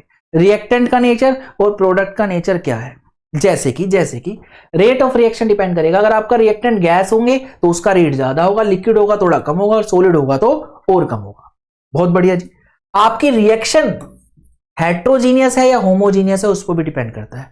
मान लीजिए अगर आपकी रिएक्शन जो है वो होमोजीनियस है, सारे ही रिएक्टेंट एक ही फेस में है, तो उसका रेट ज्यादा होगा, और अलग अलग फेस में है तो उसका रेट कम होगा। बहुत बढ़िया जी। अगला फैक्टर जो है रेट ऑफ रिएक्शन को डिपेंड करता है, रेट ऑफ रिएक्शन पे डिपेंड करता है, या रेट ऑफ रिएक्शन को अफेक्ट करता है, वो है सरफेस एरिया। अगर आपके रिएक्टेंट का सरफेस एरिया ज्यादा है तो पॉइंट ऑफ कांटेक्ट ज्यादा हो जाएगा, उसकी वजह से भी रेट ऑफ रिएक्शन क्या हो जाएगा? आपका ज्यादा हो जाएगा। आई होप आप सभी को क्लियर हो गया होगा। ऐसा का एग्जांपल अगर मैं बताऊं, अगर आपका कैटलिस्ट जो है वो आपका पाउडर्ड फॉर्म में है तो उसका रेट ज्यादा आता है, और अगर आपका कैटलिस्ट थोड़ा अलग फॉर्म में है, थोड़ा बड़े बड़े पार्टिकल हैं उसके, तो उसका रेट जो है थोड़ा कम आता है। ठीक है जी। अगला रेट ऑफ रिएक्शन और किस पे डिपेंड करता है भाई? स्टेबिलिटी ऑफ प्रोडक्ट और रिएक्टेंट पे। अगर स्टेबिलिटी ऑफ प्रोडक्ट ज्यादा है तो रेट ऑफ रिएक्शन ज्यादा होगा, और अगर स्टेबिलिटी ऑफ रिएक्टेंट ज्यादा है तो रेट ऑफ रिएक्शन क्या होगा? कम होगा। ये डायरेक्टली प्रोपोर्शनल है प्रोडक्ट के, इनवर्सली प्रोपोर्शनल है किसके? रिएक्टेंट के। आई होप आप सभी को क्लियर हो गया होगा। बढ़ जाते हैं थोड़ा सा आगे। और किस पे डिपेंड करता है भाई? Concentration of reactant. हमने रेट लो बताई थी। रेट जो है वो डायरेक्टली प्रोपोर्शनल होता है concentration raise to the power n। Concentration किसकी? रिएक्टेंट की। और यहां पे जो K है, K के बारे में मैंने बताया था, K किस पे डिपेंड करता है भैया? टेम्परेचर पे डिपेंड करता है। इट मींस रेट भी किस पे डिपेंड करेगा? टेम्परेचर पे डिपेंड करेगा। उसके लिए मैंने इक्वेशन बताई थी RNS की, K = A e⁻⁻ बढ़िया, बहुत बढ़िया, आपको समझ में आ गया होगा आई होप। बढ़ जाते हैं, पीछे जाते हैं भाई, पीछे जाते हैं। आपकी ये कोलिजन फ्रीक्वेंसी से रेट आया था ना, क्या रेट आया था भाई? रेट आया, रेट इज इक्वल टू क्या आया भाई? P ZAB e⁻⁻ है ना, ये आया था ना। अगर मैं इसी में देखूं, इसमें थोड़ा सा सॉल्व करूं, तो रेट जो है वो डायरेक्टली प्रोपोर्शनल है K के, और इसको मैं क्या मान लेता हूं? A, तो ये क्या आ जाएगा? ऐसी सी ही कुछ इक्वेशन बन जाएगी ना इससे। आई होप आप सभी को क्लियर हो गया होगा। बढ़ जाते हैं आगे। बेसिकली ZA में जो है रिएक्टेंट की कंसंट्रेशन आ जाती है, तो रेट की में जो कंसंट्रेशन ऑफ रिएक्टेंट होगी, यहां वाली यहां से क्या कर जाएगी? कट जाएगी, और ये वाली इक्वेशन क्या कर जाएगी? आपकी बन जाएगी। मैं आपको कंफ्यूज नहीं कर रहा हूं बस, राइट। आई होप आप सभी को क्लियर हो गया होगा। तो बढ़ जाते हैं आगे। तो चलिए बढ़ जाते हैं आगे और बात करते हैं किसकी भाई?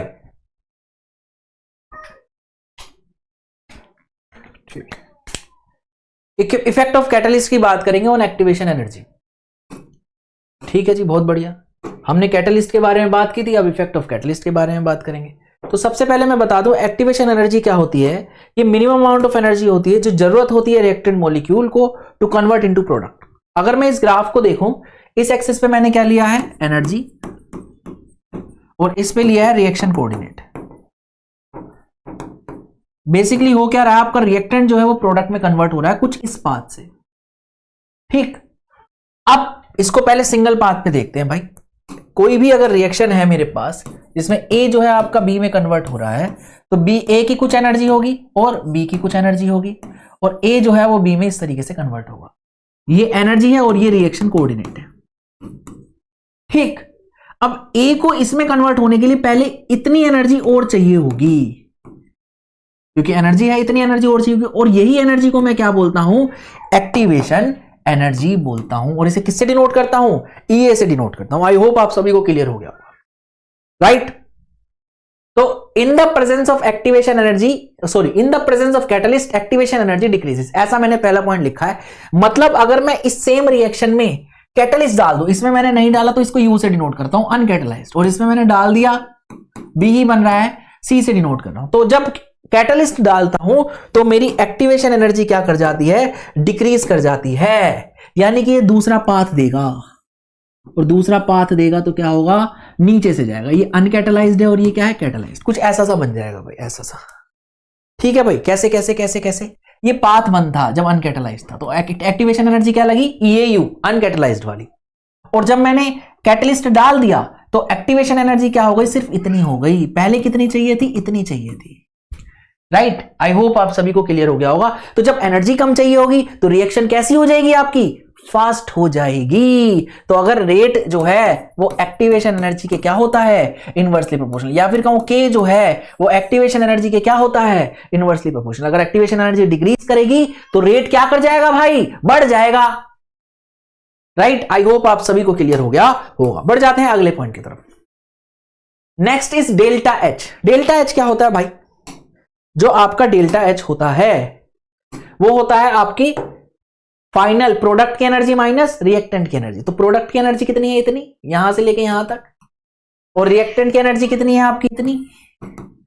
तो डेल्टा एच क्या हो जाएगा, ये यहां से लेके यहां तक का, ये हो जाएगा डेल्टा एच। आई होप आप सभी को क्लियर हो गया होगा, है ना। अब क्या एक्टिवेशन एनर्जी चेंज होने से या कैटलिस्ट के डालने से डेल्टा एच पे कोई फर्क आया, नहीं। प्रोडक्ट सेम है, रिएक्टेंट सेम है, तो उनकी चेंज इन एनर्जी भी क्या रहेगी, हमेशा सेम ही रहेगी, चाहे वो एक्टिवेशन एनर्जी कुछ भी हो जाए। एक्टिवेशन एनर्जी ऊपर है, नीचे क्या है, डेल्टा एच है ना, तो डेल्टा एच कैसा रहा, फिक्स रहा, राइट। तो यानी कि delta H does not depend on presence of catalyst. I hope आप सभी को क्लियर हो गया होगा। बढ़ जाते हैं आगे। पॉइंट नंबर 3, जो के है आपका,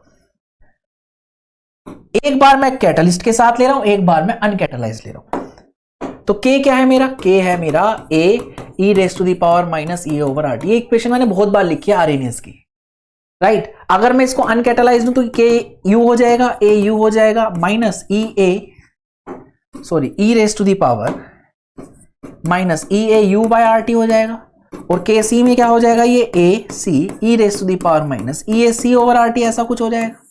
बोलो हाँ ना, है ना। तो मैंने क्या लिया, दोनों को डिवाइड कर लिया, तो अनकैटलाइज्ड और कैटलाइज्ड दोनों को क्या कर दिया, मैंने डिवाइड कर दिया। तो क्या आ गया भाई, अगर के डिवाइड करूंगा तो रेट भी डिवाइड होगा, क्योंकि rate is directly proportional to K, है ना।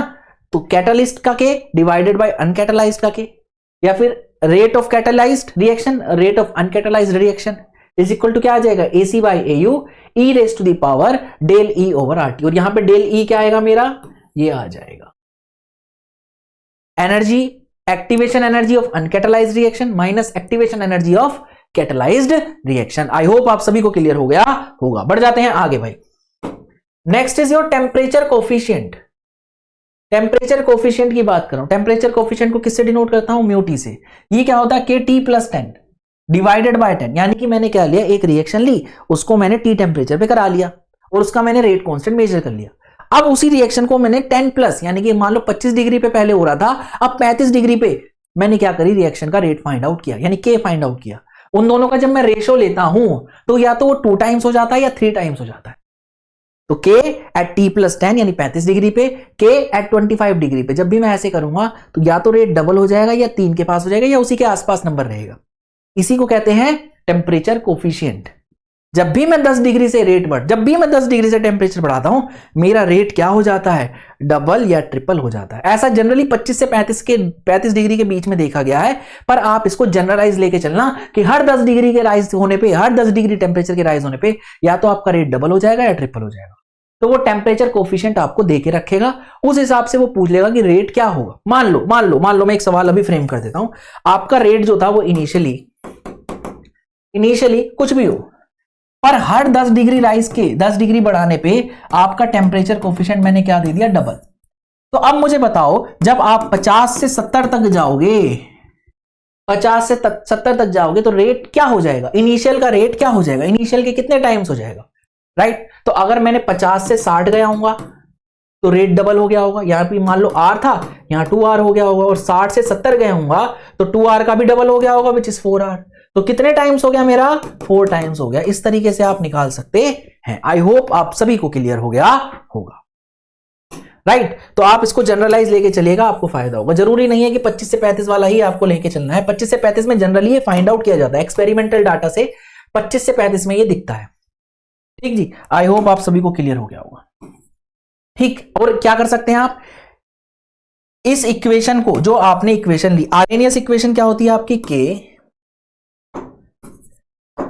K equal to A E raise to the power EA over RT। मान लो रेट को, मैं क्या कह रहा हूं, K को मैं अलग अलग टेम्परेचर पे फाइंड आउट करना चाहता हूं। मान लो मुझे K1 पता है, इनिशियल K पता है T1 टेम्परेचर पे, तो मुझे K2 निकालना है T2 टेम्परेचर पे क्या होगा। जैसे कि ये मुझे पता है कितना है, 70 डिग्री सेंटीग्रेड पे है, तो मुझे बताओ कि 100 डिग्री सेंटीग्रेड पे मेरा रेट कितना होगा, राइट। अगर इनिशियली मेरा K जो है वो 5 है तो K2 बताओ। ऐसे अब मैं कैसे निकालूंगा, इसके लिए मैं क्या करूंगा, इस इक्वेशन को यूज करूंगा। तो मैंने मान लिया मेरा जो K1 है वो रेट कांस्टेंट है T1 टेम्परेचर पे, और K2 जो है रेट कांस्टेंट है वो T2 टेम्परेचर पे। और जब मैं इसको इस इक्वेशन में रखता हूं, सेम रिएक्शन के लिए है, तो सेम रिएक्शन के लिए मेरा प्री एक्सपोनेंशियल फैक्टर की वैल्यू क्या रहेगी, सेम रहेगी। मैं मान के चलूंगा A की वैल्यू क्या है, सेम रहेगी, सेम फॉर सेम रिएक्शन। मतलब मैं A1 और A2 नहीं लूंगा। आई होप आप सभी को क्लियर हो गया होगा। बढ़िया जी। तो K1 क्या हो जाएगा मेरा, K1 क्या हो जाएगा, यहां से आ जाएगा K1 equal to A E raise to the power EA over RT1, और यहां पे आ जाएगा K2 A E raise to the power EA2 over RT2। ठीक भाई, अब ये मैं क्या करता हूं, इसको डिवाइड कर लेता हूं। जब मैं डिवाइड करता हूं, ये आ जाएगा K2 बाई K1, ये हो जाएगा A से A कट जाएगा, है ना। तो क्या आ जाएगा, E raise to the power minus EA over RT2 E raise to the power EA over RT1, ऐसा कुछ आ जाएगा, है ना। तो इसको मैं क्या कर सकता हूं, E raise to the power, ये ऊपर जाके माइनस वाली प्लस में हो जाएगी पावर, तो ये आ जाएगा EA over RT1 minus EA over RT2।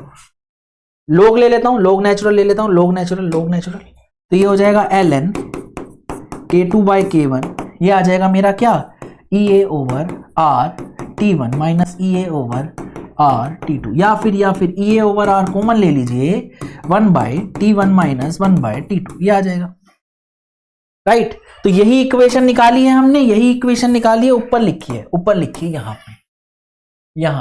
पे वो ln में थी, ये log में।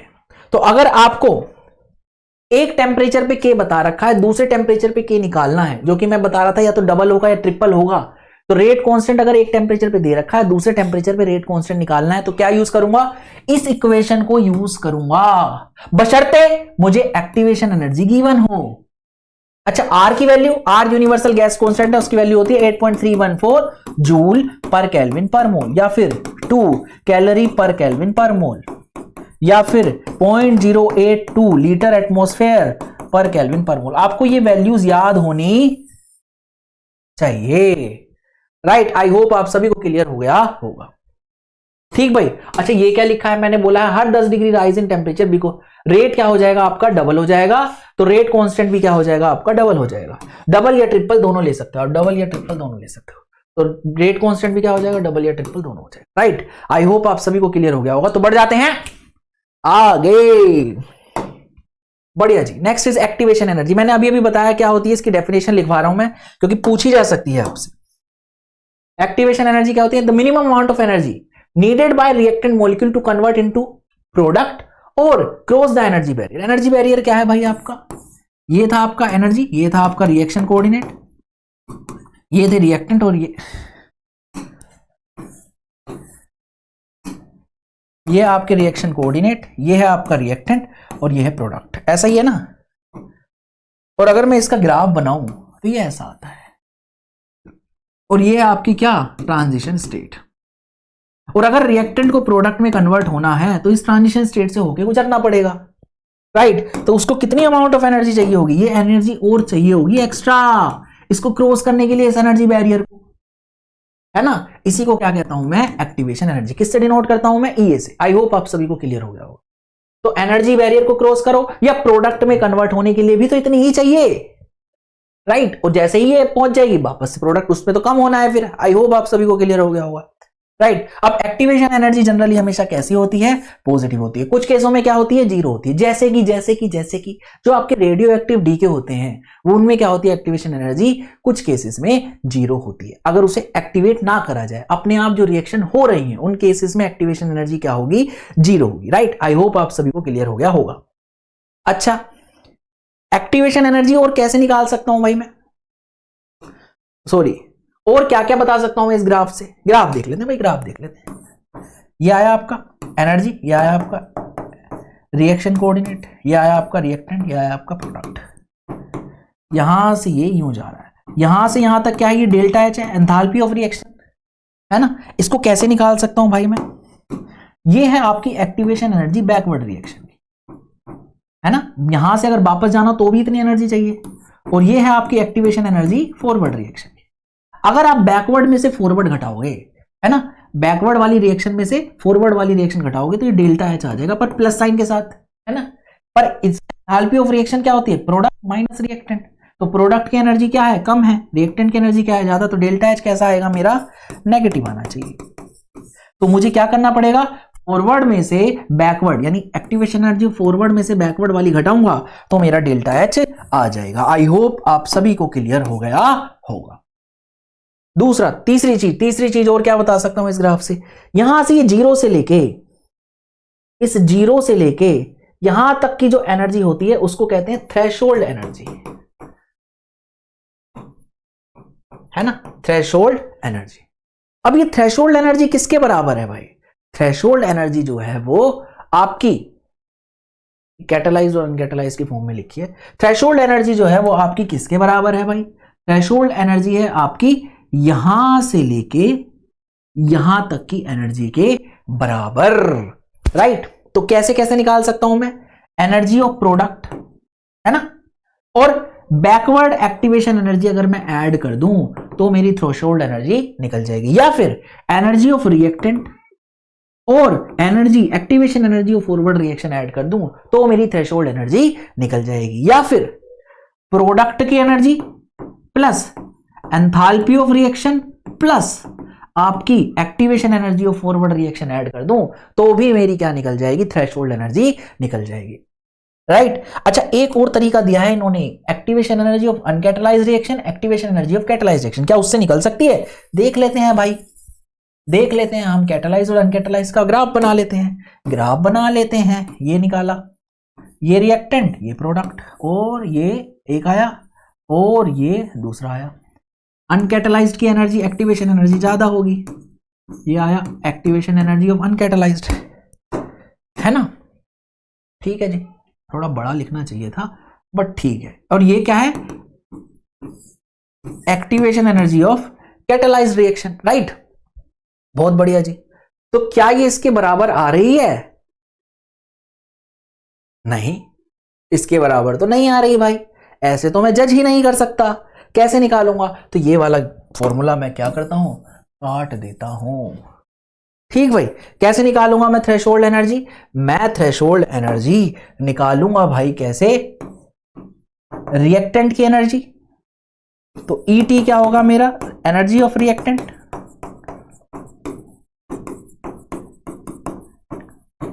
Plus activation energy of forward reaction. अगर मैं इस वाले को ले लूं तो ये पहला पाथ, दूसरा पाथ है, ये अलग पाथ है, तो मैं सिंगल बना देता हूं भाई, सिंगल बना देता हूं। ये प्रोडक्ट, ये रिएक्टेंट और ये प्रोडक्ट, ये आया आपका, ये क्या है आपकी एक्टिवेशन एनर्जी ऑफ, थोड़ा साफ सा बना देता हूं भाई, हाँ जी, जस्ट अ मिनट, आ जाओ, एक मिनट।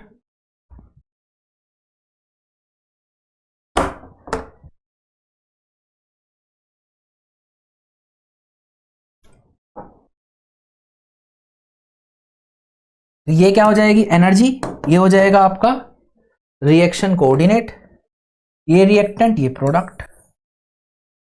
ये सिंगल वाले में बता देता हूं भाई मैं, ये activation energy of forward reaction और ये यहां पे activation energy of backward reaction, this much is your delta H, and ये आपकी एक्टिव एनर्जी ऑफ रिएक्टेंट, इसको ER से डिनोट कर देता हूं, और ये एनर्जी ऑफ प्रोडक्ट।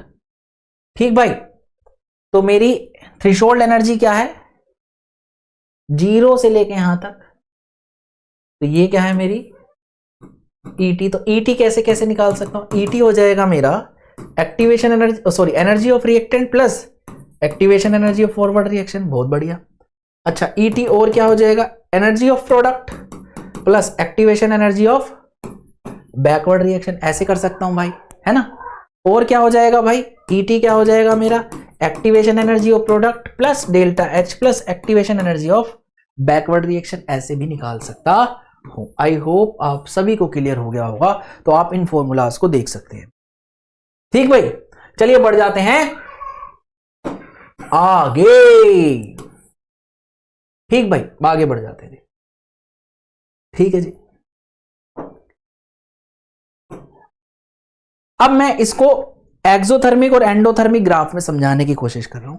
जब आपकी प्रोडक्ट की एनर्जी कम हो रिएक्टेंट से, तो आपकी रिएक्शन कैसी होती है,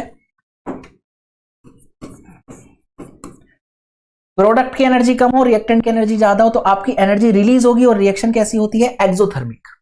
ठीक भाई, तो मैंने ये ग्राफ बनाया, ये है एक्टिवेशन एनर्जी फॉरवर्ड रिएक्शन, ये है एक्टिवेशन एनर्जी बैकवर्ड रिएक्शन, यहां से यहां तक थ्रेशोल्ड एनर्जी और यहां से यहां तक एंथैल्पी ऑफ रिएक्शन। ठीक है, एक्सोथर्मिक रिएक्शन में डेल्टा एच कैसा आएगा आपका, नेगेटिव आएगा, यानी कि energy of product minus energy of reactant. आप इसको करोगे, प्रोडक्ट की एनर्जी कम है रिएक्टेंट की ज्यादा है, तो कैसा आएगा ग्राफ, डेल्टा एच कैसा आएगा, नेगेटिव।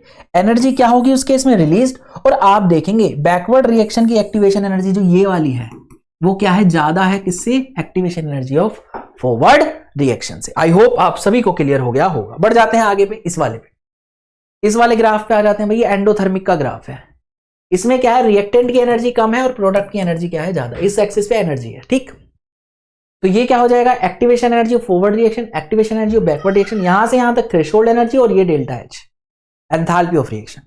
कैसी रिएक्शन है, एंडोथर्मिक, यानी कि एनर्जी क्या होगी, एब्जॉर्ब होगी। डेल्टा एच कैसा आएगा, EP माइनस ER, प्रोडक्ट की ज्यादा है रिएक्टेंट की कम है, तो पॉजिटिव आएगा।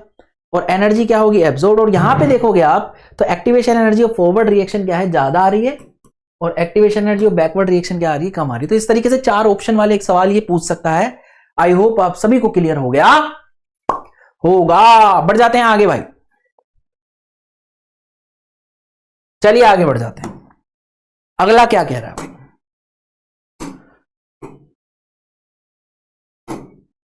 आरएनएस इक्वेशन के बारे में बात करेंगे। मैंने बताया था आरएनएस इक्वेशन क्या होती है, K equal to A E raise to the power minus E over RT, जहां पे A क्या होगा मेरा, A क्या होगा मेरा, प्री एक्सपोनेंशियल फैक्टर।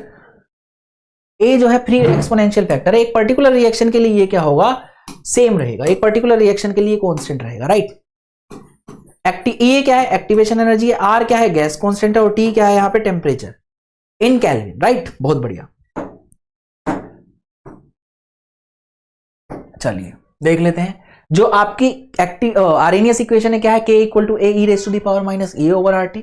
इसमें मैं लोग ln ले लूं, लोग नेचुरल ले लूं, तो ln के ln A minus E over RT आ जाएगा। ठीक है भाई, और इसको मैं लोग में कन्वर्ट करूं तो इक्वेशन बन जाएगी अब इसके लिए मैं ग्राफ प्लॉट करूं तो क्या आ जाएगा, log k वर्सेस 1/t का, log k वर्सेस 1/t का, तो ये y आ गया, ये c आ गया और ये mx आ गया, है ना, और ये माइनस में, तो स्लोप कैसा होगा, नेगेटिव, स्ट्रेट लाइन देगा, और स्लोप किसके बराबर आ जाएगा मेरा, ये ओवर 2.303 r के, नेगेटिव स्लोप है, राइट। इंटरसेप्ट क्या होगा मेरा, log a हो जाएगा। अच्छा दूसरी चीज जो इंपॉर्टेंट है भाई, क्या, अगर मैं टेम्परेचर इंक्रीज करता हूं, ये इक्वेशन मेरे को बताती है, अगर मैं टेम्परेचर इंक्रीज करता हूं तो मेरा के क्या करेगा, बढ़ेगा, और रेट भी क्या करेगा, मेरा बढ़ेगा, क्योंकि रेट क्या होता है, के डायरेक्टली प्रोपोर्शनल होता है यूजिंग रेट लॉ। चलिए बढ़ जाते हैं आगे क्या कह रहा है भाई, आगे क्या कह रहा है, अगर मैं log k वर्सेस 1/t का ग्राफ तो प्लॉट कर लिया, अगर मैं k वर्सेस t का ग्राफ प्लॉट करूं तो वो कैसा आएगा, कुछ ऐसा सा आएगा, और ये a पे जाके रुक जाएगा। समझा देता हूं कैसे। आपको पता है आपकी आर्हेनियस इक्वेशन क्या होती है, K A e raise to the power minus E over R T. जब टी क्या होगा, इंफिनिटी होगा, जब बहुत बहुत बहुत बहुत बहुत ज्यादा होगा टी, तब क्या होगा भाई, जो के होगा मेरा ए, अच्छा ई ए ओवर आर टी क्या हो जाएगा, 1/t है, तो ई A over are into infinite हो जाएगा, 1/t क्या होता है,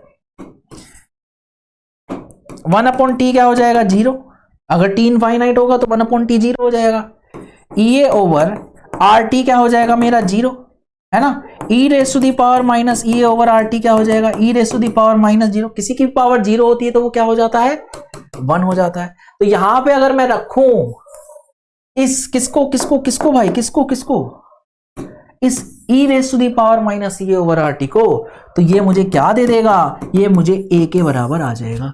तो ए के क्या होगा, जब टी इनफाइनाइट होगा, टी टेंड्स टू इनफाइनाइट होगा, तो मेरा के किसके बराबर होगा, ए के बराबर होगा, यानी के पहले तो बढ़ता रहेगा, फिर किसके बराबर आ जाएगा, एंड में ए के बराबर। आई होप आप सभी को क्लियर हो गया होगा। तो ये ग्राफ इसी से आ रहा है, राइट, ये पूछा जा सकता है जी आपसे। तो बढ़ जाते हैं आगे, अगला क्या है भाई, कुछ इंपॉर्टेंट पॉइंट्स है जो आपको याद रखने हैं, क्या कह रहा है भाई, a reaction with higher value of EA will have smaller value of rate constant। कैसे आपको पता है K equal to A e raise to the power minus E over R T है, T बढ़ता है तो K बढ़ता है, और K बढ़ता है तो रेट बढ़ता है, सिंपल सी बात है। पहली चीज मैंने ये बताई।